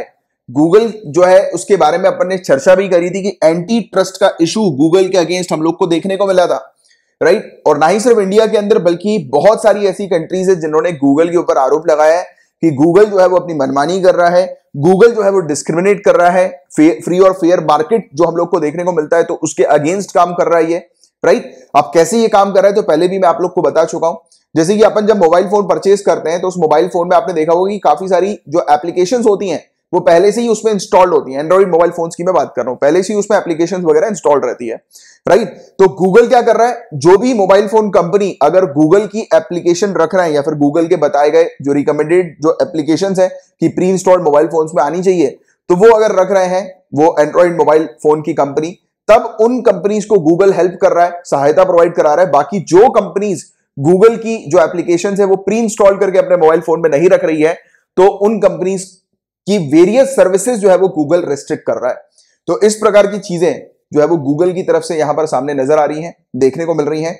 स्पेशली जीपे की अगर बात करें, गूगल पे की अगर बात करें तो गूगल पे में भी पहले भी अपन ने चर्चा करी थी कि ये बहुत सारे रूल्स रेगुलेशंस को तो फॉलो करता नहीं है। अभी अपन ने बात करी थी यूपीआई के बारे में भी, आपको अगर याद आ रहा होगा थोड़ा सा, तो कि यूपीआई जो होता है ना, यूपीआई आईडी जो होती है हमारी, तो हम लोग ने अगर यूपीआई आईडी को ऑलरेडी बना चुके हैं, राइट, फिर अगर हम लोग गूगल पे को इंस्टॉल करते हैं और गूगल पे में अपनी यूपीआई आईडी जो हमने ऑलरेडी बनाई हुई है वो यहां पर उससे रजिस्टर करते हैं तो फिर वो अलाउ नहीं करता है। गूगल पे बोलता है कि गूगल पे की एक नई यूपीआई आईडी जो है वो क्रिएट की जाए। तो इस प्रकार की चीजें यहां पर सामने आ रही हैं। तो ये कुल मिलाकर रूल्स रेगुलेशंस को फॉलो नहीं कर रहा है और फ्री और फेयर तरीके से मार्केट चलता रहे तो उस पर भी ये काम नहीं कर रहा है। तो इसी चीज को देखते हुए कंपटीशन कमीशन ऑफ इंडिया इसने ऑर्डर किया है, इसने आदेश दिया है कि एक विस्तृत जांच, डिटेल्ड प्रोब जो है वो गूगल के अगेंस्ट कंडक्ट किया जाए। यानी कि ऑर्डर दिया कि अब ये विस्तृत जांच जो है वो गूगल के अगेंस्ट करेगी क्योंकि ये अपनी डोमिनेंट पोजीशन को अब्यूज कर रहा है, राइट। यानी कि मोनोपोली एक प्रकार की अपनी क्रिएट कर रहा है, स्पेशली इसकी जो डिजिटल पेमेंट एप्लीकेशन है जीपे, तो उसके रिगार्ड्स में, राइट। और क्या केस बेसिकली गूगल के अगेंस्ट देखने को मिल रहा है। हालांकि ऐसे एंटी ट्रस्ट के केसेस तो काफी सारे हैं, बट अभी जो टॉपिक मुद्दा जो न्यूज में हम लोग को देखने को मिला है वो यही है कि प्री इंस्टॉल्ड जीपे एप्लीकेशन का एंड्रॉइड ऑपरेटिंग सिस्टम के अंदर, जो चीज मैंने भी आपको थोड़ी सी एक्सप्लेन करी थी, राइट, कि पहले से प्री इंस्टॉल्ड जो होना चाहिए वो गूगल पे एप्लीकेशन होनी चाहिए। इवन जो मोबाइल एप्लीकेशन के जो डेवलपर्स वगैरह जो होते हैं, तो आपको पता होगा कि जब आप मोबाइल एप्लीकेशन बनाते हो तो आपको प्ले स्टोर में, गूगल प्ले स्टोर में उस एप्लीकेशन को लिस्ट करने के लिए कुछ फीस वगैरह जो है वो पे करनी होती है। तो यहां पर ये वाली चीज भी है, जो भी इसकी बिलिंग होगी अब डेवलपर्स के लिए वो गूगल पे पे ही ये बिलिंग ऑफर कर रहा है। तो ये वाली चीज भी होगी, यानी कि कुल मिलाकर सामने वाले को मतलब फोर्स कर रहा है कि सामने वाला व्यक्ति जो है वो गूगल की एप्लीकेशन, गूगल पे वगैरह जो है वो अपनी इंस्टॉल करें, उसमें रजिस्टर हों, राइट। तो इस प्रकार की एक्टिविटी जो है वो गूगल की तरफ से नजर आ रही है, देखने को मिल रही है। और प्राइमा फेसी व्यू की अगर हम लोग बात करें कि पहले देखते से ही जब सीसीआई ने जब देखा पूरे मामले को तो प्राइमा फेसी यानी कि आप किसी केस को देख रहे हो और देखते सीधी आपको लगा कि हाँ यार कुछ गड़बड़ी है, तो वैसे ही सीसीआई ने जब इस केस को देखा और उसको जब कुछ गड़बड़ी लगी तब देखते सही थी ये पहली चीज सामने आई कि यहां पर सेक्शन 4 जो सीसीआई का हम लोग को देखने को मिलता है उसका उल्लंघन किया गया है। अब सेक्शन 4 के अंदर यही है कि आप डोमिनेंट मार्केट पोजीशन को अब्यूज नहीं कर सकते, यानी कि जैसे कि मैंने आपको पहले भी समझाया था जब मैं आपको सीसीआई पढ़ा रहा था, कंपटीशन कमीशन ऑफ इंडिया। ये कमीशन का काम क्या होता है, जैसे कि एक बड़ा मार्केट है, ठीक है, एक बड़ा मार्केट है, इस बड़े मार्केट में एक इंसान ने एक बड़ा सा एक शोरूम कपड़े की दुकान का खोल लिया, ठीक है, और ये जो इंसान है जिसने अभी ये कपड़े की दुकान का शोरूम खोला है ये बाहुबली है, यानी कि ये गुंडा टाइप का इंसान है यहाँ पे, और इसने यहां पर पूरे मार्केट में कह दिया कि कोई भी इस मार्केट के अंदर कपड़े की दुकान ना खोले। इसका मतलब क्या किया इसने कि कंपटीशन को ये जो है वो खत्म कर रहा है और फोर्सफुली खत्म कर रहा है ये, क्योंकि देखो ट्रेड करने का अधिकार सभी के पास है, फंडामेंटल राइट्स हम लोग को देखने को मिलता है कि जितने भी लीगल जो ट्रेड्स होते हैं, लीगल जो ऑक्यूपेशन वगैरह होते हैं वो आप में अपन कोई भी शुरू कर सकते हैं, राइट, कोई भी रिस्ट्रिक्शन नहीं है सरकार की तरफ से, हम लोग अपना बिजनेस चालू कर सकते हैं, राइट, अपनी कंपनी स्टैब्लिश कर सकते हैं। बट अगर कोई इस प्रकार की एक्टिविटी कर रहा है कि वहां पर मोनोपोली क्रिएट करने की कोशिश कर रहा है, सामने वाले को धमका रहा है कि वो कंपनी नहीं खोल सकता, कंपटीशन नहीं ला सकता, राइट, ऐसी चीज अगर कोई इंसान कर रहा है तो उसके खिलाफ सीसीआई कार्रवाई करती है, right, competition commission of India कार्रवाई करती है, राइट। तो ये चीज आप लोग को समझने की थोड़ी सी जरूरत थी। जैसे कि ये मार्केट का मैं एग्जांपल आपको ले रहा था, ये बाहुबली आ गया, एक गुंडा टाइप का आदमी आ गया इस मार्केट के अंदर, इसने एक बड़ा सा कपड़े की दुकान का शोरूम खोल दिया और सभी पूरे मार्केट में कह दिया कि कोई भी मार्केट के अंदर कपड़े की दुकान नहीं खोलनी चाहिए। अब कोई भी नया व्यापारी आता है कपड़े की दुकान खोलने के पर्पस के लिए तो ये इसको निपटा देता है, इसको धमकी दे देता है, इसको भगा देता है। क्यों ये इसलिए करता है क्योंकि इस मार्केट के अंदर जो भी लोग आ रहे हैं उनके पास कोई चॉइस ना बचे। अब लोगों के पास चॉइस नहीं बचेगी तो वो एक ही दुकान में जाएंगे, और आप जानते हैं कि जब लोगों के पास चॉइस नहीं होती तो दुकानदार अपनी मर्जी के पैसे जो है वो कोट करता है, क्योंकि ऑब्वियस ही बात है कंपटीशन है नहीं, सामने वाला मरता क्या नहीं करता। अब जैसे मैं हूं, मुझे कपड़े खरीदने जाना है और मेरे शहर में सिर्फ एक ही मार्केट है और उस एक ही मार्केट में एक इंसान ने कपड़े की दुकान के ऊपर मोनोपोली लगा दिया, मैं उसकी दुकान पे जाऊंगा तो वो कपड़ा जिस रेट में सामने वाले व्यक्ति मुझे देगा उस रेट में मुझे लेना पड़ेगा, तो ये कंज्यूमर के इंटरेस्ट के भी खिलाफ है। समझ पा रहे हो बातों को, इसको इस तरीके से समझो एग्जांपल के थ्रू। तो वैसे ही कुछ हुआ यहां पर कि अब गूगल प्ले स्टोर किसका है, गूगल का है। अब गूगल प्ले स्टोर ऑब्वियस बात है कि एंड्रॉइड के अंदर आप गूगल प्ले स्टोर के बिना कुछ नहीं कर सकते हो, आपको एप्लीकेशन वगैरह नहीं मिलेगी। तो यही चीज ये हो रही थी कि जो भी कंपनी गूगल की बातों को नहीं मान रही थी तो उस कंपनी के लिए बहुत सारी एप्लीकेशन सर्विसेज जो है वो गूगल रिस्ट्रिक्ट कर रहा था, राइट। तो ये चीज यहां पर नजर आई, तो देखते से भी ये चीज सीसीआई को पता लगी कि सेक्शन 4 का यहां पर उल्लंघन है, राइट। और सीसीआई की बात करें, ये एक स्टैट्यूटरी बॉडी, अभी थोड़ी देर पहले ही मैंने आपको बताया था स्टैट्यूटरी बॉडी क्या होती है, कि जिस बॉडी को किसी कानून के तहत बनाया जाता है, इसको स्टैब्लिश किया गया था कॉम्पिटिशन एक्ट 2002 के तहत, राइट। और ये काम करती है किसके ऊपर कि फेयर तरीके से जो है वो कंपटीशन रहे मार्केट के अंदर, राइट, फ्री और फेयर कंपटीशन रहे, किसी प्रकार की ऐसी एक्टिविटी ना हो, ऐसी प्रैक्टिस वगैरह ना हो जिसके तहत कंपटीशन वगैरह जो है उसको खत्म किया जाए, राइट। तो ऐसी प्रैक्टिस नहीं होनी चाहिए। तो यहां पर ये प्रमोट करती है सस्टेनेबल कंपटीशन को, कि कंपटीशन भी जो हो वो फेयर हो, सस्टेनेबल तरीके का हो, कंज्यूमर के इंटरेस्ट को प्रोटेक्ट करती है, वो चीजों मैंने भी आपको एक्सप्लेन करी थी अभी। इंश्योर करती है फ्रीडम ऑफ ट्रेड, वही मैंने भी आपको बताया था कि आपके पास फ्रीडम है, मेरे पास फ्रीडम है, हमारे पास फंडामेंटल राइट्स है कि भाई हम ट्रेड कर सकते हैं, कोई हमें रोक नहीं सकता ट्रेड करने से, बट कोई अगर रोक रहा है तो आप उसके खिलाफ कार्रवाई करवा सकते हो सीसीआई में कंप्लेन करके, ठीक है। तो ये चीज जिसका एक आपको आइडिया होना चाहिए। और इसके अलावा फिर ये समय समय पर अपने ओपिनियंस भी देती है कंपटीशन इश्यूज वगैरह से रिलेटेड, जब ये देखती है कि हाँ कुछ मतलब चेंजेस आ रहे हैं कानून वगैरह में जिसके तहत कंपटीशन जो है उसको नुकसान हो सकता है, तो ऐसे चेंजेस पर भी रोक लगाती है, अपने रिकमेंडेशन देती है, अपने ओपिनियन देती है, ठीक है। तो ये सब चीजें इसकी हम लोग को देखने को मिलती है, जिसके बारे में एक आपको जनरल जानकारी होनी चाहिए। हालांकि सीसीआई का टॉपिक जो है वो इंडिविजुअली मैंने काफी डिटेल में आप लोग को कवर करा चुका हूं ऑलरेडी, बट फिर भी सिर्फ इतनी सी चीज बस आप ध्यान में रखो, दैट इज सफिशिएंट। और पेपर 2 से रिलेटेड सिर्फ इतने ही टॉपिक्स थे। नाउ हम लोग पेपर 3 के टॉपिक्स की तरफ आगे बढ़ रहे हैं। डिपार्टमेंट ऑफ टेलीकॉम ने कुछ नियमों को ईज किया है, आसान बनाया है अदर सर्विस प्रोवाइडर्स के लिए। तो ये चीज यहां पर सामने आ रही है कि अदर सर्विस प्रोवाइडर्स, तो ये अदर सर्विस प्रोवाइडर्स कौन होते हैं, तो ये कुछ ऐसी कंपनीज या ऐसे फर्म्स होते हैं जो कि सेकेंडरी या फिर टर्शरी सर्विसेज प्रोवाइड कराते हैं। आपने एनसीईआरटी में पढ़ा होगा प्राइमरी, सेकेंडरी, टर्शरी सर्विसेज जो होती हैं। तो जो भी कंपनी या जो भी फर्म सेकेंडरी या टर्शरी सर्विसेज प्रोवाइड कराती है, जैसे कि टेली मार्केटिंग हो गया, टेली बैंकिंग हो गया, टेली मेडिसिन हो गया, राइट, और भी काफी सारी कंपनीज, बैंक्स, हॉस्पिटल चेन्स, तो ऐसी कंपनीज होती हैं, ऐसे फर्म्स जो होते हैं वो अदर सर्विस प्रोवाइडर्स की कैटेगरी में आते हैं। और नया नियम जो है गाइस, तो ये जो रजिस्ट्रेशन होता है, रजिस्ट्रेशन की जो रिक्वायरमेंट होती है अदर सर्विसेज प्रोवाइडर्स की, तो उसको हटा रहा है, यानी कि नए नियम में अलग से रजिस्ट्रेशन जो है वो अदर सर्विस प्रोवाइडर्स के लिए नहीं करना होगा। जिसमें हम लोग को बीपीओ नजर आते हैं। बीपीओ जो कि सिर्फ डेटा वर्क के ऊपर काम करते हैं। जैसे आपने कई सारे बीपीओ देखे होंगे जिसमें सिर्फ डेटा टाइपिंग वगैरह होती है और इस प्रकार के जो वर्क होते हैं डेटा के ऊपर बेस्ड, राइट। तो वो बीपीओ जो है जो सिर्फ और सिर्फ डेटा वर्क के ऊपर काम करते हैं, तो उनको अदर सर्विस प्रोवाइडर्स की कैटेगरी से निकाला जा रहा है, नहीं कि उनको अदर सर्विस प्रोवाइडर्स में अलग से जो है वो रजिस्टर नहीं करना पड़ेगा, राइट, अदर सर्विस प्रोवाइडर्स की कैटेगरी के लिए। और इसके अलावा जो भी ऐसे अदर सर्विस प्रोवाइडर्स जो होते हैं, तो उनको बेसिकली क्या होता है कि डिपार्टमेंट ऑफ टेलीकॉम को डेटा वगैरह प्रोवाइड कराना होता है, डिटेल्स देनी होती है, राइट। कुछ कंप्लाइंस वगैरह आप लोग को देखने को मिलता है कि कुछ एग्रीमेंट्स वगैरह जो होते हैं, तो उसके बिहाफ में कुछ कुछ चीजें फाइल अप करनी होती है। तो ये सब चीजें अब नहीं करनी पड़ेगी, यानी कि इजी बनाया जा रहा है कि जिससे कि ज्यादा से ज्यादा जो अदर सर्विस प्रोवाइडर्स की जो कैटेगरी है, जहां पर लोग जॉब्स करना चाहते हैं, कंपनी खोलना चाहते हैं, वो ज्यादा से ज्यादा स्टैब्लिश हो हमारी कंट्री के अंदर। तो इसीलिए ये रिलैक्स किया जा रहा है नियमों को, रूल्स रेगुलेशंस को। और अब से रिन्यूअल जो होते हैं लाइसेंस की, उसकी आवश्यकता भी नहीं पड़ने वाली है। और इसके तहत फॉरेन कंपनी जो है उनको इनवाइट किया जा रहा है कि वो यहां पर आए और अपनी सर्विसेज को एक्सपेंड करें। क्योंकि देखो ये जो मतलब अगर हम लोग बात करें इंडिया के अंदर, तो आप जानते हैं कि इंडिया के अंदर आपको बहुत सारे बीपीओ नजर आते हैं, क्योंकि इंडिया के अंदर मेनली इंडिया जो है वो सर्विस प्रोवाइडर के तौर पर हम लोग को देखने को मिलता है। दूसरी कंट्री जो है वो आउटसोर्स करती है बहुत सारे अपने काम इंडिया के अंदर, यानी कि इंडिया से बहुत सारे अपने काम करवाती है। जैसे मैंने खुद ने पर्सनली एक बीपीओ में काम किया था, 12th के बाद इंटरनेशनल बीपीओ था वो। रात में 9 बजे से लेकर सुबह 6 बजे तक का मेरा ऑपरेशन हुआ करता था, तो जिसमें मैं यूएसए और कनाडा के साथ जो है वो एक टेलीकम्युनिकेशन लॉन्ग डिस्टेंस प्लान्स जो है वो डिलीवर करता था उनको, और उनकी जो भी शिकायत वगैरह जो होती थी वो टेक करता था। तो वो मेरा काम हुआ करता था। तो मैंने क्या आपको समझाया कि जो बाहर की कंपनीज है वो इंडिया के अंदर काम सौंपती हैं। अब इंडिया के अंदर जब वो काम सौंपती है तो इंडिया के अंदर एम्प्लॉयमेंट जनरेट होती है। तो कुल मिलाकर सरकार ये वाली चीज इसलिए कर रही है क्योंकि ये जो सेक्टर है, ये इस सेक्टर के अंदर ह्यूज एम्प्लॉयमेंट लोगों को मिलती है, और अभी एम्प्लॉयमेंट से रिलेटेड इशू है। तो इसलिए चीजों को रिलैक्स किया जा रहा है, जिससे कि फॉरेन कंपनी यहाँ पर अपनी मतलब आए यहाँ पर और अपनी कंपनीज वगैरह स्टैब्लिश करें, क्योंकि उनको फिर दोबारा से लाइसेंस लेने की आवश्यकता नहीं होगी। क्योंकि प्रॉब्लम यहीं पर आती है, एक बार कंपनी स्टैब्लिश हो गई, रजिस्टर हो गई, फिर क्या होता है कि कुछ सालों के बाद जब उसको अपने लाइसेंस को रिन्यू करना होता है ना, और अगर सरकार कुछ चेंजेस कर देती है रूल्स रेगुलेशन में, तो ऐसी कंपनीज का रिन्यूअल नहीं हो पाता। तो इसलिए ऐसी कंपनी जो है वो डरती हैं और फिर वो लमसम अमाउंट जो है वो यहाँ पर लगाती नहीं है इंडिया के अंदर। तो ये सब एक इश्यूज है, तो इसको रिलैक्स किया जा रहा है जिससे कि ज्यादा से ज्यादा यहाँ पर फॉरेन कंपनीज आए, और फॉरेन कंपनीज जब आएंगी तो एम्प्लॉयमेंट वगैरह जनरेट होगी। तो इस तरीके से आप इस टॉपिक को समझोगी, सरकार ने जब रूल्स को रिलैक्स किया है तो रिलैक्स करने के पीछे का कारण क्या है, तो एम्प्लॉयमेंट जनरेशन, जो कि आज बहुत बड़ी प्रॉब्लम हम लोग को देखने को मिल रही है।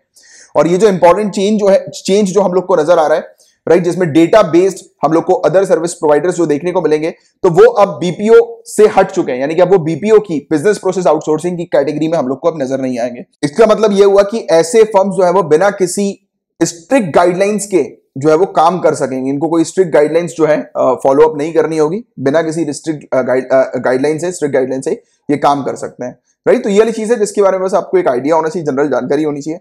हालांकि इतना डिटेल में जाने की जरूरत नहीं, सिंपल बस पता होना चाहिए कि इस प्रकार की चेंजेस जो है वो हम लोग को अभी नजर आ रहा है, राइट। आगे की चर्चा करें डीआरडीओ। तो डीआरडीओ ने, ये बहुत इंपॉर्टेंट टॉपिक है, इन्होंने एक fire detection and suppression system जो है वो डेवलप किया है। तो ये एक ऐसा सिस्टम है जो कि आग जो है उसको डिटेक्ट करेगा बस के अंदर, क्योंकि ये ट्रांसपोर्ट के लिए किया गया है। जो बस वगैरह होती है ना, गाड़ियां वगैरह जो होती हैं, तो गाड़ी में जब आग लगती है, जो बस का जो कैबिन है उसमें अगर आग लग गई, जहां पर लोग बैठते हैं, पैसेंजर कैबिन जो हम लोग को देखने को मिलता है, तो वहां पे अगर आग लग गई तो उस आग को डिटेक्ट करना और उसको बुझाने का काम इस सिस्टम का होगा। और अगर बस के इंजन में आग लग गई तो उसको डिटेक्ट करना और बुझाने का काम इसका होगा। तो ये वाली चीज डीआरडीओ ने, defence research and development organisation ने डेवलप करी है। हालांकि इसके नाम से ही समझ में आ रहा है, फायर डिटेक्शन, फायर को डिटेक्ट करेगी और उसको सप्रेस करेगी, यानी कि उसको बुझाएगी, आग को बुझाएगी। और फायर को 30 सेकंड से भी कम समय में ये डिटेक्ट कर लेगी और 60 सेकंड के आसपास ये पूरी आग को बुझा सकती है। तो ये इसकी क्षमता है। इसके अंदर दो चीजें हैं, एक तो पैसेंजर कंपार्टमेंट के लिए, पैसेंजर कैबिन के लिए एक अलग सिस्टम है, इंजन के लिए अलग सिस्टम है कि अगर इंजन में आग लग जाती है तो एक अलग सिस्टम देखने को मिल रहा है। पैसेंजर कैबिन में अगर कंपार्टमेंट में अगर आग लग जाती है तो एक अलग है। पैसेंजर कंपार्टमेंट के लिए एक वाटर टैंक होगा, 80 लीटर की कैपेसिटी इसकी देखने को मिल रही है। 6.8 किलोग्राम का नाइट्रोजन सिलेंडर होगा जो कि 200 बार प्रेशर जो है वो क्रिएट करेगा, जिसके चलते जिस भी एरिया पर बस में आग लगी होती है उस एरिया पर टारगेट करके उस आग को बुझाने का काम करेगा ये, राइट। और बहुत ही कम समय में, मतलब 60 सेकंड के आसपास में ये पूरी आग बुझा देगा बस के अंदर से, जो कि पैसेंजर की सेफ्टी के लिए काफी अच्छा सिस्टम है। और दूसरा, अगर इंजन में आग लग जाती है तो इंजन में तुरंत आग को बुझाने के लिए एकदम से, मतलब 5 सेकंड से भी कम के पीरियड में इंजन में आग लगी होगी तो बुझ जाएगी। वो एरोसॉल जनरेटर के थ्रू पॉसिबल हो पाएगा, क्योंकि एरोसॉल जो है वो तुरंत आग को बुझाता है। तो ये मतलब इंजन में आग बुझाने के लिए ये चीज की गई। क्योंकि देखो, इंजन में अगर आग लगेगी तो ऑब्वियसली बात है कि पेट्रोल वहां पर होता है, ब्लास्ट हो सकता है, तो इसीलिए ये फास्ट चीज की गई है। तो आप बोलोगे कि सर पैसेंजर केबिन में इतनी तेज क्यों नहीं हो पा रहा है, यहां पर क्यों तेज हो पा रहा है? क्योंकि अब आप खुद इमेजिन करो, वहां पर इंजन में अगर पेट्रोल में आग लग गई, ब्लास्ट हो गया, तो ऑब्वियसली कोई बचेगा नहीं, राइट? तो इसलिए यहां पर एक फास्ट चीज की गई है। और पैसेंजर की बात करें, पैसेंजर केबिन की बात करें, तो वहां पर अगर आग लग रही है तो आग को तो ये तुरंत डिटेक्ट करेगा और आग बढ़ने से पहले ये बुझा देगा, जिससे कि किसी की जान को हानि नहीं पहुंचेगी। तो ये एक अच्छी चीज है पैसेंजर सेफ्टी पर्सपेक्टिव से, जो डीआरडीओ ने डेवलप करी। याद रखना डीआरडीओ ने डेवलप करी, क्योंकि यहां पर आपसे कंफ्यूज किया जा सकता है, राइट? क्योंकि डीआरडीओ और ये पैसेंजर वाली मतलब गाड़ियों के लिए ये चीज इसने करी है, तो आपसे क्या पता कोई दूसरी आईआईटी लिख दें या कुछ और दूसरी मतलब लिख दें इस प्रकार के इंस्टीट्यूशन वगैरह। तो आपको बिल्कुल एग्जैक्टली पता होना चाहिए कि इस प्रकार का सिस्टम डीआरडीओ ने बनाया है, ठीक है? तो ये चीज है।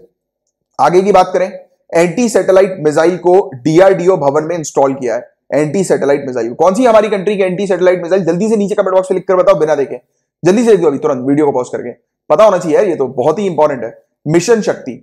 मिशन शक्ति इंडिया की पहली एंटी सैटेलाइट मिसाइल हम लोग को देखने को मिली थी पिछले साल 27 मार्च 2019 को। पिछले साल ओडिशा के अंदर हम लोग को doctor APJ Abdul Kalam island देखने को मिलता है, वहां से ये टेस्ट कंडक्ट किया गया था। बहुत ही शानदार मिसाइल थी ये, और अभी इसी मिसाइल को यहां पर रखा गया है, डीआरडीओ भवन में इंस्टॉल किया गया है। इसको बताया जा रहा है कि ये हमारी जो नेशनल टेक्नोलॉजिकल एडवांसमेंट है, जो हम जिस प्रकार से तकनीक की प्रगति जो कर रहे हैं, राष्ट्रीय तकनीकी प्रगति जो हम लोग को देखने को मिलती है, तो उसका ये सिंबल के तौर पर किया गया है। जैसे कि हम लोग देखते हैं ना, हमारे यहाँ पे नेशनल सिंबल्स अलग अलग हम लोग को नजर आते हैं, तो उनमें से हमारी जो टेक्नोलॉजी की फील्ड में जो हम लोग एडवांसमेंट कर रहे हैं, प्रगति कर रहे हैं, तो उसका सिंबल बताया जा रहा है एंटी सैटेलाइट मिसाइल। तो ये वाली चीज भी बहुत इंपॉर्टेंट है। कभी कभी ऐसे पूछा जा सकता है कि टेक्नोलॉजी के सिंबल के तौर पर किस चीज को रखा गया है, राइट? टेक्नोलॉजी एडवांसमेंट के सिंबल के तौर पर। तो याद रखना, एंटी सैटेलाइट मिसाइल सिस्टम को यहां पर रखा गया है। तो ये हमारी मिशन शक्ति है, एंटी सैटेलाइट मिसाइल। इसको हमने जब टेस्ट किया था, तो हमने हमारी ही इंडियन सैटेलाइट को ही जो है वो ब्लास्ट किया था, राइट? स्पेस से। तो लो अर्थ ऑर्बिट पे जो सैटेलाइट्स होती हैं उनको टारगेट करके ये ब्लास्ट करती है। और गाइस बहुत ही रिस्की मिशन था ये। अगर थोड़ी सी भी चूक हो गई होती ना, तो हम किसी दूसरी कंट्री की मिसाइल को ब्लास्ट कर देते। अब आप देखो, ये रिस्की भी इसलिए था क्योंकि ग्राउंड से, राइट, ग्राउंड से एक मिसाइल लॉन्च हुई है, वो स्पेस में जाकर एक सैटेलाइट को हिट करने वाली। और आप जानते हैं गाइस कि सैटेलाइट जो है वो तेजी से भी मूव करती हैं।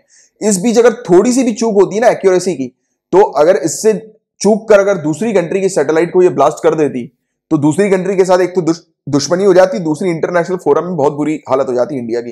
तो बहुत ही रिस्की था ये मिशन, बट हम लोग ने मतलब बहुत ही अच्छी तरीके से इस मिशन को कंक्लूड किया। और यही चीज बताता है कि हमारी कंट्री जो है वो कितनी ज्यादा तेजी से टेक्नोलॉजी के मामले में ग्रो कर रही है। क्योंकि अभी तक पूरी दुनिया भर में इंडिया चौथे नंबर पर नजर आ रही है जिसके पास ये टेक्नोलॉजी है, 4th नंबर पर।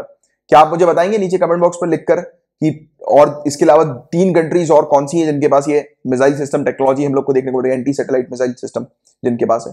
जरा बताइए नीचे कमेंट बॉक्स पे लिखकर। इस टॉपिक को तो काफी डिटेल में मैं आप लोग को एक्सप्लेन कर चुका हूं ऑलरेडी, राइट? तो काफी इंपॉर्टेंट है ये। और जब आप मेंस का आंसर लिखेंगे तो भी आप जरूर इस चीज को तो मेंशन कीजिएगा कि क्योंकि टेक्नोलॉजी से रिलेटेड डेफिनेटली क्वेश्चंस आते हैं। आप अगर ये वाली चीज मेंशन कर देंगे ना, तो एक अच्छा वेटेज आपके आंसर में मिलेगा आपको, ठीक है? तो ये चीज याद रखिएगा थोड़ी सी कि ये जो टेक्नोलॉजिकल एडवांसमेंट जो है हम लोग जो कर रहे हैं, तो उसके सिंबल के तौर पर हमने मिशन शक्ति को रखा है, एंटी सैटेलाइट मिसाइल है ये, ठीक है? तो ये चीज है। अब यहां पर बात हो रही है मिंक्स के बारे में। आप देखो, ये जो प्रजाति है, स्पीसीज है, ये मिंक्स है, ठीक है? मिंक्स इसको कहते हैं। ये डार्क कलर्ड की हम लोग को नजर आती है, कार्निवोरस है ये। कार्निवोरस का मतलब मांसाहारी है ये, राइट? अच्छा, आप मुझे बताएंगे कि जो वेजिटेरियन होते हैं उनको क्या बोला जाता है? अभी 6th क्लास की एनसीईआरटी आपने अभी पढ़ी होगी, अगर आप ये बैच में होंगे एनसीईआरटी के, तो अभी कुछ एक दो दिन पहले ही आपको ये टॉपिक भी मिला होगा। तो बताइए जरा, वेजिटेरियन को क्या बोलते हैं? जो वेजिटेरियन होता है उनके लिए क्या टर्म्स उपयोग में लिया जाता है? तो ये कार्निवोरस मैमल है, डार्क कलर का है, मस्टिलिडे फैमिली से ये बिलोंग करता है। और इसमें और भी काफी सारी स्पीसीज आती है, जैसी ऑटर्स का नाम आपने सुना होगा, फेरिट्स का नाम आपने सुना होगा, वेजल्स। तो ये ऐसी कुछ स्पीसीज भी इस फैमिली का हिस्सा होती हैं। अच्छा, जैसे बात करें चाइना, डेनमार्क, नीदरलैंड्स और पोलैंड की, तो यहां पर 50 मिलियन से ज्यादा मिंक्स की ब्रीडिंग करवाई जाती है 1 साल के अंदर। यानी कि बच्चे उनके पैदा करवाए जाते हैं, क्योंकि उनका फर जो होता है उसके लिए, फर के लिए, जो इनका फर जो होता है ना, इनकी स्किन वगैरह में जो फर हम लोग को नजर आता है, तो उसके लिए करवाया जाता है ये। और मिंक का तेल भी निकलता है। तेल जो होता है इसका, ये मेडिकल प्रोडक्ट्स और कॉस्मेटिक प्रोडक्ट्स में उपयोग में लिया जाता है, राइट? ट्रीट करने के पर्पस के लिए लिया जाता है। कोई सामान है उसको अगर प्रिजर्व करके रखना है, प्रिजर्व करके जैसे कि कुछ खाने पीने का सामान जो होता है वो सड़े नहीं, तो उसको संभाल के जो रखा जाता है ना प्रिजर्व करके, तो उसके लिए भी उपयोग में लिया जाता है ये तेल। और वाटरप्रूफ लेदर के पर्पस के लिए भी लिया जाता है। दो प्रजातियां इन मिंक की नजर आती है, अमेरिकन मिंक और यूरोपियन मिंक। यूरोपियन मिंक की बात करें, IUCN की रेड लिस्ट के अंदर क्रिटिकली इंडेंजर्ड स्पीसीज ये हम लोग को नजर आ रही है। और अभी ये टॉपिक जो पूरा न्यूज में इसलिए था क्योंकि डेनमार्क के अंदर कोरोना वायरस के जो इन्फेक्शन जो सामने आए थे, यानी कि 200 से ज्यादा जो ह्यूमंस थे जिनको कोरोना वायरस से जो इन्फेक्ट हुए थे, तो वो कहा जा रहा है कि वो मिंक्स के कारण हुए हैं, क्योंकि मिंक्स में ही इसी प्रकार के सिम्टम्स कोरोना वायरस के भी नजर आए थे। तो हमने अभी कितनी सारे एनिमल्स की बात करी जो कि कारण है कोरोना वायरस के स्प्रेड होने का, जैसे कि बैट्स के बारे में बात करी थी अपन ने, चमगादड़ों के बारे में, पेंगोलिन के बारे में बात करी थी, उसमें एक नाम और शामिल हो गया है, मिंक्स। ठीक है, तो ये वाली चीज भी आप लोग को थोड़ी सी पता होना चाहिए इसके बारे में। अब बात करेंगे पी फिजर या सिंपली फिजर वैक्सीन के बारे में। तो ये जो वैक्सीन हम लोग को देखने को मिल रही है, इसको ज्वाइंटली डेवलप किया है पी फिजर और बायोएनटेक के द्वारा, और कहा जा रहा है कि 90% इफेक्टिव ये वैक्सीन है, कोरोना वायरस इंफेक्शन को खत्म करने के लिए हेल्पफुल है ये, 90% तक बताया जा रहा है, दावा दिया जा रहा है। और फेज 3 ट्रायल में ये चीज सामने आई है। फेज 3 ट्रायल का मतलब क्या है, यानी कि 3 बार वैक्सीन का ट्रायल हुआ, एक बार किया वैक्सीन का ट्रायल, फिर देखा कि मतलब वो वैक्सीन कितनी इफेक्टिव है, फिर दूसरी बार किया, फिर तीसरी बार किया।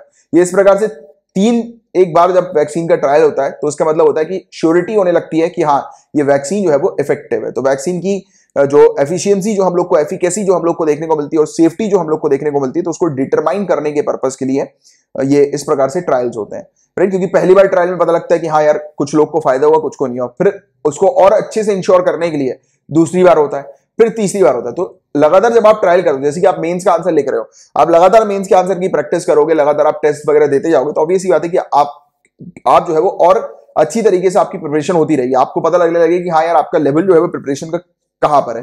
तो वैसे ही वैक्सीन का भी ट्रायल है, एक बार हुआ तो पता लग रहा है कि हाँ कुछ गड़बड़ी है, या फिर कहीं तुक्के तो नहीं लग गए, जैसे आप टेस्ट करते हो ना, तो एक बार में आपके मार्क्स आए तो आपको लगा कि यार तुक्के तो नहीं लगा दिए मैंने, फिर दूसरी बार आप करते हो, फिर आप चेक करते हो अपने मार्क्स को, तो आपको लगता है कि हाँ यार थोड़ा सा मुझ में इंप्रूवमेंट हुआ। तो वैसे ही यहां पर भी होता है कि वैक्सीन के अंदर पहला ट्रायल हुआ, देखा कुछ लोग को फायदा मिला, कुछ को नहीं मिला। अब जिनको फायदा मिला है तो क्या वो वाकई में वैक्सीन के चलते मिला या किसी और चीज के चलते, तो फिर दूसरा ट्रायल होता है। तो एक्यूरेसी पर्पस के लिए ये होता है, राइट, जिससे कि एक अच्छा खासा डेटा मिल सके और फिर फर्दर, क्योंकि एक अच्छा डेटा होगा तो ऑब्वियस ही बात है कि दूसरी कंट्रीज को भी जो है वो श्योरिटी मिल जाएगी, फिर दूसरी कंट्री इन वैक्सीन वगैरह को जो है वो परचेज करेंगी। तो वैक्सीन के डिस्ट्रीब्यूशन के लिए ये काफी हेल्पफुल होता है, क्योंकि सेफ्टी को ध्यान में रखा जाता है ना, कि पता लगे कि वैक्सीन की कोई साइड इफेक्ट तो नहीं हो रहा है बाद में चल के, तो उसको भी देखा जाता है। तो इसलिए ट्रायल्स रखना भी जरूरी होता है। इसके अलावा ये वैक्सीन को कैसे तैयार किया गया, डेवलप किया गया, तो इसमें मैसेंजर RNA टेक्नोलॉजी का उपयोग किया गया, राइट, जो कि सिंथेटिक जीन्स के ऊपर रिलाय करती है और ये जनरेट करती है और मैन्युफैक्चर करती है जीन्स को कुछ हफ्तों के अंदर, राइट। जो कन्वेंशनल वैक्सीन जो होती है, राइट, देखो एक वैक्सीन एक इंसान की जब बॉडी में डाली जाती है, एंटर करवाई जाती है, तो वो वैक्सीन के अंदर क्या होता है, एग्जैक्टली वायरस हम लोग को देखने को मिलता है वैक्सीन के अंदर। तो जैसे ही वो वायरस कम मात्रा में ह्यूमन की बॉडी के अंदर एंटर होता है, तो ह्यूमन का जो इम्यून सिस्टम जो होता है वो एक्टिव हो जाता है, राइट, और उसकी एंटीबॉडी जो है वो जनरेट होने लगती है। तो कुछ इसी प्रकार की प्रक्रिया है, बट यहां पर मेनली जो चीज की गई है वो ये की गई है कि यहां पर जैसे कि ट्रेडिशनल वैक्सीन क्या करती है, ट्रेन करती है बॉडी को, यानी कि हमारी बॉडी को बताती है कि कल को अगर इस प्रकार का वायरस आएगा तो कैसे उसको अटैक करना है, राइट। तो ट्रेडिशनल वैक्सीन का काम होता है ट्रेनिंग करने का, कि वायरस को रिकॉग्नाइज करके ये मार दे। बट mRNA क्या कर रही है, हमारा जो ह्यूमन का जो इम्यून सिस्टम जो होता है उसको वो ट्रिक करेगी, जिसके चलते हमारा इम्यून सिस्टम जो है वो भारी मात्रा में एंटीबॉडीज, प्रोटीन्स वगैरह जो है वो प्रोड्यूस कर देगा। और यही चीज जो है, और ये जो प्रोटीन्स वगैरह जो होते हैं वो हार्मलेस होते हैं, यानी कि वो हार्म हम लोग को नहीं करेंगे, बट वो इतनी ज्यादा मात्रा में हो जाएंगे कि हमारा इम्यून सिस्टम जो है वो प्रॉपर तरीके से रिस्पॉन्ड करेगा वायरस के एंटर होने से पहले ही, यानी कि हमारा इम्यून सिस्टम जो है वो सुपर एक्टिव हो जाएगा और जैसे ही वो वायरस आएगा तो उस वायरस को तुरंत कैप्चर करके किल कर देगा। तो ये इस प्रकार की प्रक्रिया यहां पर नजर आ रही है कि ह्यूमन, मतलब वायरस जब एंटर हो रहा है, कोरोना वायरस जब एंटर हो रहा है, तो इसमें प्रॉब्लम क्या होती थी कि ये हमारी बॉडी को ट्रिक करके हमारे इम्यून सिस्टम को इतना ज्यादा बढ़ा देता था, हद से ज्यादा, कि हमारा इम्यून सिस्टम जो है वो फेल हो जाता था और उसके चलते हमारी जो रेस्पिरेटरी सिस्टम जो है वो डैमेज हो जाते थे। तो इसके बारे में डिटेल मैंने आप लोग को पिक्चर वगैरह दिखा के पढ़ाया हुआ है ऑलरेडी, अगर आप प्रीवियस क्लासेस देखेंगे तो आपको समझ में आएगा।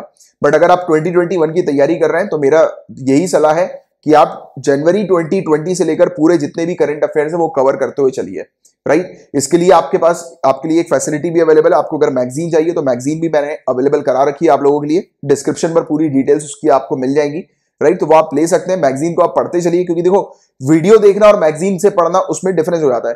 क्योंकि जब आप वीडियो देखते हो तो उसमें मैं बेसिक चीजें आपको काफी सारी क्लियर कराता हूं, जिसमें क्वाइट पॉसिबल कि थोड़ा सा शायद आपको समय लगेगा अगर आप रिवाइज कर रहे हो या फिर अगर आपको प्रीवियस कंटेंट को पूरा पढ़ना है तो इसलिए मैगजीन से आप पढ़ते चलो, रीड करते चलो और जैसे ही अगर कुछ चीज समझ में नहीं आ रही है तो आप उस वीडियो की डेट पे आ जाओ, तो आपको वो वीडियो मिल जाएगा, टॉपिक मिल जाएगा, तो अंडरस्टैंडिंग डेवलप कर लो, राइट। बाकी रेगुलर तो आपको लेक्चर्स देखने की, रेगुलर बेसिस पर अंडरस्टैंडिंग डेवलप करना इंपॉर्टेंट होता है। बट हाँ, बहुत सारा कंटेंट है पुराना और जल्दी जल्दी फिनिश करना है तो बुक की सहायता लो, मैगजीन की सहायता लो, फटाफट पढ़ते चलो, राइट। तो वो चीज मैंने आपको एक्सप्लेन करी हुई। अगर आपको 2021 में अपीयर हो रहा है तो पुराना पूरा अच्छे से करते चलो, मल्टीपल टाइम्स उसका रिवीजन भी होना जरूरी है।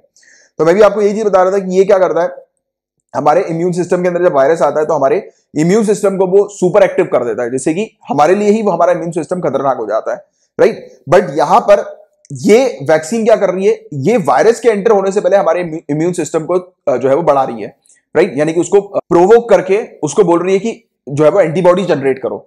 अब ये एंटीबॉडीज जनरेट हो जाएंगी ऑलरेडी भारी मात्रा में, जैसे ही वायरस एंटर करेगा तो हमारी एंटीबॉडीज तुरंत उस वायरस को अटैक कर देगी। तो ये वाली चीज है, इस प्रकार की अप्रोच जो है वो इस वैक्सीन के अंदर रखी गई है। बट चैलेंजेस इस वैक्सीन के अंदर ये है कि ये जो वैक्सीन है इसको चाहिए अल्ट्रा कोल्ड टेम्परेचर, बहुत ही ज्यादा ठंडा वाला टेम्परेचर इसको चाहिए इस वैक्सीन को रखने के लिए। और काफी सारी कंट्रीज ऐसी हैं जहां पर इस प्रकार के इंफ्रास्ट्रक्चर जो है वो अवेलेबल नहीं है, कोल्ड चेन इंफ्रास्ट्रक्चर अवेलेबल नहीं है। तो ये एक बड़ी समस्या है, राइट, कि इस वैक्सीन को चाहिए ठंडा टेम्परेचर और बहुत सारी कंट्रीज के अंदर ये चीज पॉसिबल नहीं है, राइट। इवन जैसे कि जब ये वैक्सीन पोर्ट्स में आएंगी तो काफी सारी कंट्रीज के जो पोर्ट्स हैं तो वहां पर भी ऐसी कोई cold chain storage facility available नहीं है। कुछ कंट्री में अवेलेबल है तो वहां पर ऐसी फैसिलिटी अवेलेबल नहीं है कि ये पोर्ट से जो है वो कोल्ड चेन स्टोरेज में ही, क्योंकि काफी सारी कंट्रीज में ऐसे ट्रक्स भी नहीं है। हमारे कंट्री में अब हम लोग बनाना शुरू कर रहे हैं, काम कर रहे हैं, अब है हमारे पास फैसिलिटी, बट काफी सारी कंट्रीज के पास ये सब नहीं है।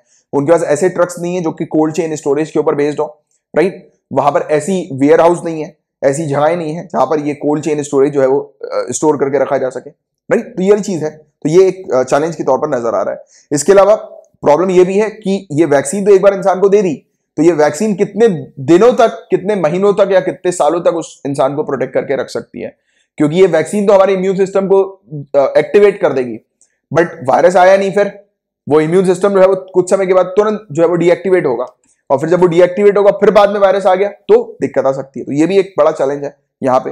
और WHO ने ऑलरेडी वार्निंग दे रखी है कि यहाँ पर फंडिंग वगैरह जो है उसका गैप है $4.5 बिलियन US का। फंडिंग के गैप का मतलब क्या है कि टेस्टिंग वगैरह जो है वो कम होंगी, मेडिसिन जो है वो और वैक्सीन जो है वो लो और मिडिल इनकम कंट्रीज में बहुत ही स्लोली डिलीवर की जाएंगी। तो ये वाली चीज है, क्योंकि WHO के पास फंडिंग नहीं आ रही है और WHO ही हम लोग को देखने को मिलता है कि सहायता देता है अलग अलग कंट्रीज तक मेडिकल और मेडिसिनल फैसिलिटीज प्रोवाइड कराने के ऊपर, राइट, सहायता प्रोवाइड कराता है। बट इसके बाद अगर फंडिंग नहीं होगी तो सहायता भी नहीं हो पाएगी, तो ये एक प्रॉब्लम है। तो WHO में फंडिंग का इशू तो पहले भी बहुत ज्यादा हम लोग को नजर आ रहा था, कुछ महीनों से लगातार बढ़ता जा रहा था। अगेन ये चीज सामने आई है तो आपको ये भी पता होना चाहिए कि WHO के अंदर फंडिंग का एक इशू है, ठीक है। तो ये चैलेंजेस भी बहुत इंपॉर्टेंट रोल प्ले करते हैं। अगर आप इनको थोड़ा सा ध्यान में रखोगे तो मेंस में इसको आप बहुत अच्छी तरीके से उपयोग करके मेंस के आंसर को बहुत अच्छा बना सकते हो, राइट। तो ये था पूरा ओवरऑल टॉपिक इससे रिलेटेड। अब पी फिजर वैक्सीन से रिलेटेड होपफुली आपको पूरी चीज जो है वो अच्छे से क्लियर हो गई होगी। और हालांकि हम लोग को क्यों आवश्यकता है इस प्रकार की वैक्सीन की, तो ऑब्वियस ही बात है गाइस कि हम लोग को ऑलरेडी देखो, हम लोग देख रहे हैं कि ऑलरेडी केसेस जो है वो बढ़ चुके हैं और हम लोग अगर ज्यादा से ज्यादा लोगों को ये वैक्सीन अगर प्रोवाइड कराएंगे, ऑफर करेंगे, तो हम लोग उस पर्टिकुलर इन्फेक्शन का जो पॉइंट है, लास्ट जो पॉइंट है उस तक पहुंच पाएंगे कि जिससे कि उसके बाद जो है ये इन्फेक्शन स्प्रेड ना हो। और पॉसिबिलिटी ये है कि एक हर्ड इम्यूनिटी भी डेवलप की जा सकती है इस वैक्सीन के चलते, जैसे कि आज की डेट में ये वायरस जो है वो इस क्षेत्र पर फैल रहा है, ठीक है, इस क्षेत्र पर ये वायरस फैलता जा रहा है, ये बीच वाले क्षेत्र पर, बट हम लोगों ने इस क्षेत्र पर रहने वाले लोगों को वैक्सीन दे दी, राइट। अब इससे क्या हुआ कि यहां पर इस क्षेत्र पर रहने वाले लोगों को ऑलरेडी वैक्सीन मिल गई है, तो ये इन लोगों से आगे के लोगों तक ये फैलेगी नहीं। तो हमने क्या किया, हर्ड इम्यूनिटी के तहत इसको रोक दिया, वैक्सीन को फैलने से रोक दिया, सॉरी वायरस को फैलने से रोक दिया। ये वैक्सीन एक पर्टिकुलर टारगेटेड लोगों को प्रोवाइड करा के, तो अगर वैक्सीन हमारे पास कम है तो भी अगर उसको हम लोग प्रॉपर तरीके से उपयोग कर सकेंगे, उस एरिया पर उपयोग कर सकेंगे जिस एरिया पर केसेस बढ़ रहे हैं, राइट, और जिन जिन एरियाज उसके पेरीफेरी पे जो लोग रह रहे हैं जहां पर केसेस हैं, राइट, वहां के लोगों को अगर ये दे दिया जाएगा तो उसके बाद फिर ये वायरस जो है वो फैलेगा नहीं, क्योंकि वहीं पर ये वायरस जो है वो मर जाएगा, किल आउट हो जाएगा, राइट। तो ये इस तरीके से हम लोग वैक्सीन का उपयोग कर सकते हैं और इस तरीके से हम लोग को वैक्सीनेशन की आवश्यकता है आज की डेट में।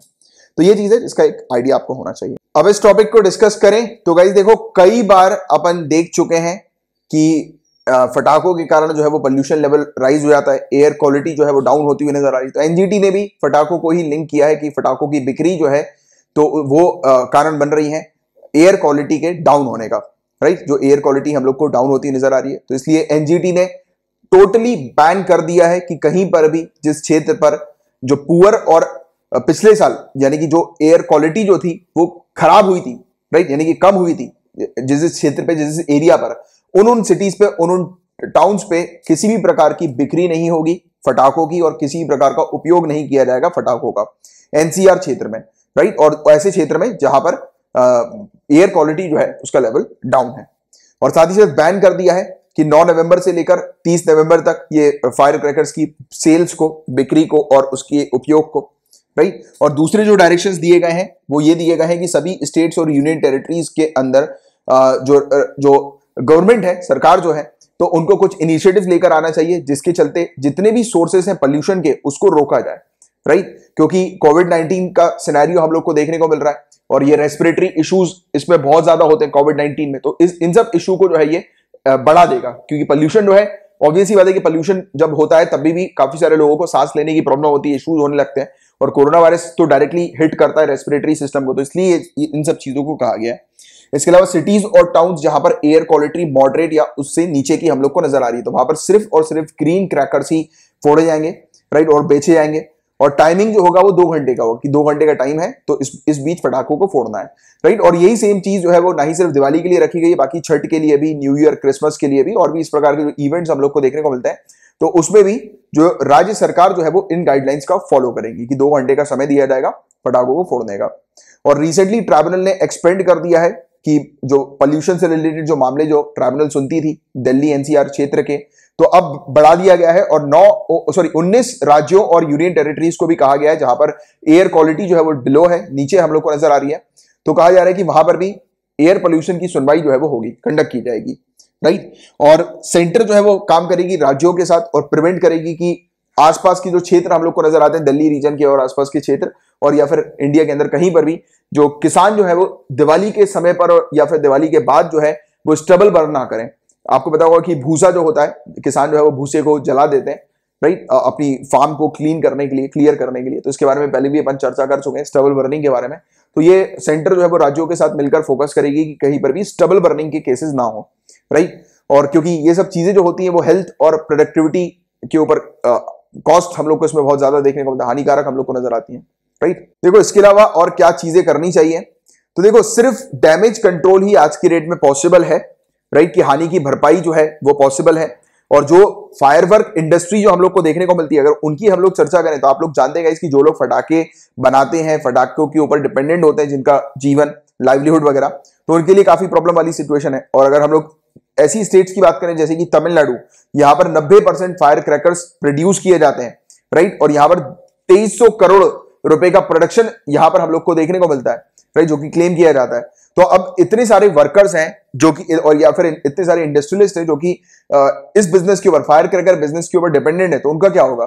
तो ऐसी कोई ट्रांसपेरेंट कंपनसेशन स्कीम जो है वो वर्कर्स के लिए लाई जाए, राइट, कि जिससे कि उनको कंपनसेशन मिल सके कि जो आज की रेट में उनकी बिक्री नहीं हो रही है तो सरकार उनको कुछ सहायता, कुछ राहत जो है, रिलीफ जो है वो प्रोवाइड करा सके, राइट। तो ये चीज यहां पर बताई जा रही है। और इवन प्रोड्यूसर्स के लिए भी, जो मैन्युफैक्चरर्स वगैरह जो होते हैं, जो इंडस्ट्रियलिस्ट वगैरह जो होते हैं, उनको भी कुछ रिलीफ वगैरह मिल सके अगर जरूरत पड़े उनके लिए भी। तो ये चीज यहां पर बताई जा रही है। और लॉन्ग टर्म सोल्यूशन के लिए हम लोग को कुछ और तरीके वगैरह निकालने पड़ेंगे जिसके चलते जो इंडस्ट्रियल वर्कर्स वगैरह जो है और इंडस्ट्रियलिस्ट है उनको नुकसान ना हो। और इसका एक तरीका तो ये भी है कि ग्रीन क्रैकर्स में वो कन्वर्ट करें। और हमने बात भी करी थी कि ग्रीन क्रैकर्स के लिए अलग से कुछ चीजों की आवश्यकता नहीं होती है, राइट, जैसे कि उसमें कोई अलग से इंफ्रास्ट्रक्चर वगैरह लगता नहीं है। कुछ दिनों पहले अपन ने बात करी, मेरे ख्याल से 2-1 हफ्ता हुआ है, हमने इस बारे में भी चर्चा करी थी। तो ये वाली चीज है, तो इस प्रकार से हम लोग कन्वर्ट करना चाहिए। बट क्या है कि ये धीरे धीरे करके पॉसिबल हो पाएगा, क्योंकि एकदम अभी जो बैन लगा है, अब इस बैन को अगर स्ट्रिक्ट कर दिया जाए और कह दिया जाए कि अगले साल से जो है वो बिल्कुल भी कहीं पर भी ऐसे फटाकों की इंडस्ट्री नहीं होनी है, क्योंकि तो 1 साल तो इनफ है, सफिशिएंट है, क्योंकि 1 साल का स्टॉक रहता है, माना मैंने कुछ लोगों के पास, बट ज्यादा नहीं रहता, राइट। क्योंकि जो भी होता है ये कुछ महीनों पहले ही फटाके की मैन्युफैक्चरिंग वगैरह होना शुरू हो जाती है ह्यूज लेवल पर, मास लेवल पर। तो अगर अभी से बोल दिया जाएगा कि अगले साल से ये कोई भी फटाके बनने नहीं चाहिए, सिर्फ फटाके जो बने वो ग्रीन क्रैकर्स ही बनने चाहिए, तो सिचुएशन थोड़ी ठीक हो सकती है नेक्स्ट ईयर से, राइट। तो अभी से ही इस चीज को बिल्कुल प्रॉपर तरीके से लागू कर देना चाहिए, सभी इंडस्ट्रीज में नोटिस वगैरह पहुंचा देना चाहिए, राइट। तब जाकर चीजें अगले साल से थोड़ी सी ठीक होंगी। इसके अलावा अगर कंक्लूजन की बात करें गाइस, तो आप सभी लोग जानते हैं कि right to breathe clean air भी हम लोग को एक देखने को मिलता है कि हर एक इंसान के पास अधिकार है क्लीन एयर को ब्रीथ करने का। तो सरकार इस चीज पर फोकस करते हुए मतलब अपनी अकाउंटेबिलिटी जो है वो सामने लेकर आए, राइट, और एयर क्वालिटी को इंप्रूव करने का काम करें। हालांकि चीजें हुई हैं, अगर 2018 की बात करें तो 2018 में 206 दिन हुआ करते थे जब जो एयर क्वालिटी जो थी वो पुअर से सीवियर हम लोग को देखने को मिली थी, बट 2019 में 148 दिन ही ऐसे मिले, और अब जाकर आंकड़े धीरे धीरे करके कम होते जा रहे हैं। और ये कम तभी होंगे जब स्ट्रिक्टली नियमों को फॉलो करने के लिए कहा जाएगा, और टोटली जैसे कि अभी जो बैन करने की बात करी ना, तो इस समय बैन करने की जगह ये ऑर्डर आना चाहिए कि अगले साल से कहीं पर भी इस प्रकार के जो पोल्यूशन वाले जो फटाके होते हैं, देखो फटाके तो ग्रीन क्रैकर्स भी पोल्यूशन करते हैं, तो इसके बारे में मैंने आपको पढ़ाया था, बट हाँ जो ये हम लोग को ट्रेडिशनल जो फटाके अभी तक देखने को मिल रहे थे, कन्वेंशनल फटाके जो देखने को मिल रहे थे, तो उससे कम ही करते हैं, बट ग्रीन क्रैकर्स भी करते हैं। तो ऐसा नहीं कह सकते हम लोग कि ग्रीन क्रैकर्स पोल्यूशन नहीं करेंगे, बट हाँ वो भी करेंगे, बट कम करेंगे। और ना ही सिर्फ यहाँ पर फटाकों की सिर्फ बात नहीं हो रही है, यहाँ पर दूसरी चीजों की भी बात है, तो उस पर भी इक्वलेंटली फोकस करना है, तब जाकर पोल्यूशन लेवल को लो किया जा सकता है। क्योंकि देखो जितनी भी मृत्यु होती है ना बैड एयर क्वालिटी के कारण, वो बताया जाता है कि 40% मृत्यु होती है, जो भी मृत्यु हो रही है, डेथ जो हो रही है पोल्यूशन के कारण, तो वो बैड एयर क्वालिटी के कारण जो डेथ होती है वो 40% बताई जाती है, 40%, राइट। तो ये चीज है, तो उसको हम लोग को कम करना है, और कम करेंगे तो हेल्दियर पीपल हम लोग को नजर आएंगे, लोग बाग भी हेल्दियर नजर आएंगे, एनवायरमेंट हेल्दियर नजर आएगा, तो ओवरऑल इकोसिस्टम जो है वो सुधरेगा, सही होगा, ठीक है। तो ये था पूरा ओवरऑल टॉपिक इससे रिलेटेड। और आज आपके लिए कोई होमवर्क नहीं है, आज वैसे भी मैं ये लेक्चर आप लोग को थोड़ा सा लेट प्रोवाइड करा रहा हूं, और कल वैसे भी दिवाली है, तो थोड़ा टाइम फैमिली के साथ स्पेंड कीजिएगा, बट बिल्कुल मग्न मत हो जाना दिवाली में, सिर्फ फैमिली के साथ बढ़िया टाइम स्पेंड करो, और ज्यादा मतलब अभी फेस्टिवल्स वगैरह में पढ़ने की जरूरत नहीं है आप लोगों को, क्योंकि आप जब अपना एग्जाम जब निकाल लोगे, मेन लिस्ट में जब आपका नाम आ जाएगा, तब बढ़िया हर दिन दिवाली मनाना, फिर क्या दिक्कत है, राइट। बट अभी के लिए मैं सिर्फ यही कहूंगा, हाँ मनाओ, ऐसा नहीं कर रहा मैं, अवॉइड नहीं कहने के लिए कह रहा हूं, मनाओ, फैमिली के साथ बैठो, एंजॉय करो, बट बिल्कुल ही मग्न मत हो जाना कि हाँ बिल्कुल सब कुछ छोड़ छाड़ दिया, नहीं, एक दो दिन रिलैक्स कर सकते हो, वेल एंड गुड, क्योंकि वैसे भी अभी आज फ्राइडे है, कल सैटरडे है, कल दिवाली है आपकी, और संडे, आपके पास 2 दिन का ऑलरेडी टाइम है, राइट। तो एडवांस में आप सभी लोगों को हैप्पी दिवाली। कल मैं कोशिश करूंगा आप लोग के लिए लाइव आने के लिए, और कल कोशिश करूंगा लेक्चर प्रोवाइड करा दूं, क्योंकि मेरे घर पे भी कुछ काम वगैरह है, और अगर बाई चांस कल लेक्चर नहीं आते तो मंडे को पूरे लेक्चर मैं आपको कंपाइल करके प्रोवाइड करा दूंगा। और रही बात एनसीईआरटी के जो स्टूडेंट्स हैं जो अभी देख रहे हैं गाइज, आपका जो एनसीईआरटी का जो बैच है वो अब मंडे से शुरू होगा। अभी ये आज के दिन, आज कल और परसों, और ये 3 दिन अभी गैप है दिवाली का, क्योंकि कल दिवाली है तो मुझे भी कुछ चीजों को लेने के लिए भी जाना है, तो क्वाइट पॉसिबल अगर मैं बाय चांस आज टेस्ट अपलोड नहीं कर पाया, टेंशन नहीं है, मंडे से आपको पूरी चीज रिज्यूम हो जाएगी। हालांकि मैं अपडेट कर दूंगा अभी टाइम टेबल में, बट फिर भी मैं अभी आपको यहाँ पर बता रहा हूँ, ठीक है। और आज कोई होमवर्क नहीं है आपका, एंजॉय करिए, हैप्पी दिवाली आपको और आपकी फैमिली को, एंड आई विश कि जल्दी से जल्दी आप पढ़ाई करके अपनी तैयारी करके इस एग्जाम को जो है वो निकालें, राइट, जल्दी से जल्दी, नेक्स्ट ईयर ही जो हो वो ऐसा हो कि आप हर दिन जो है वो दिवाली मनाएं। तो यही मेरी दुआ है आप लोगों के लिए, सभी के लिए। God bless you all.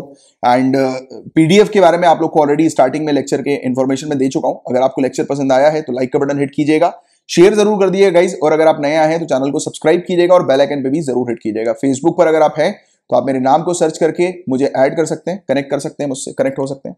और टेलीग्राम के ये अपने एक चैनल है current affairs by Kamalaksh Jha नाम से, और ये ग्रुप भी है चैट लाइक ब्यूरोक्रेट्स, जहां पर काफी सारे एस्पिरेंट्स हैं, सिविल सर्विसेज की तैयारी करने वाले स्टूडेंट्स हैं, फ्यूचर ऑफिसर्स मैं उनको बोलता हूँ, राइट। तो वो है यहाँ पर, और इसका नाम भी मैंने जो नाम रखा है यहाँ पर फ्यूचर ऑफिसर्स, यानी कि इसका ये वो है आईडी जो है इसकी फ्यूचर ऑफिसर्स, बट जो नाम है एग्जैक्टली ग्रुप का वो है चैट लाइक ब्यूरोक्रेट्स की, ब्यूरोक्रेट्स की तरह आप चैटिंग करें यहाँ पर, राइट। चलो एनीवेज, तो ये था पूरा ओवरऑल टॉपिक, इसको कंक्लूड करते हैं। अब मिलेंगे अपन शायद क्वाइट पॉसिबल कल या फिर मंडे को। तब तक के लिए bye bye, take care, have a great day ahead, Tata.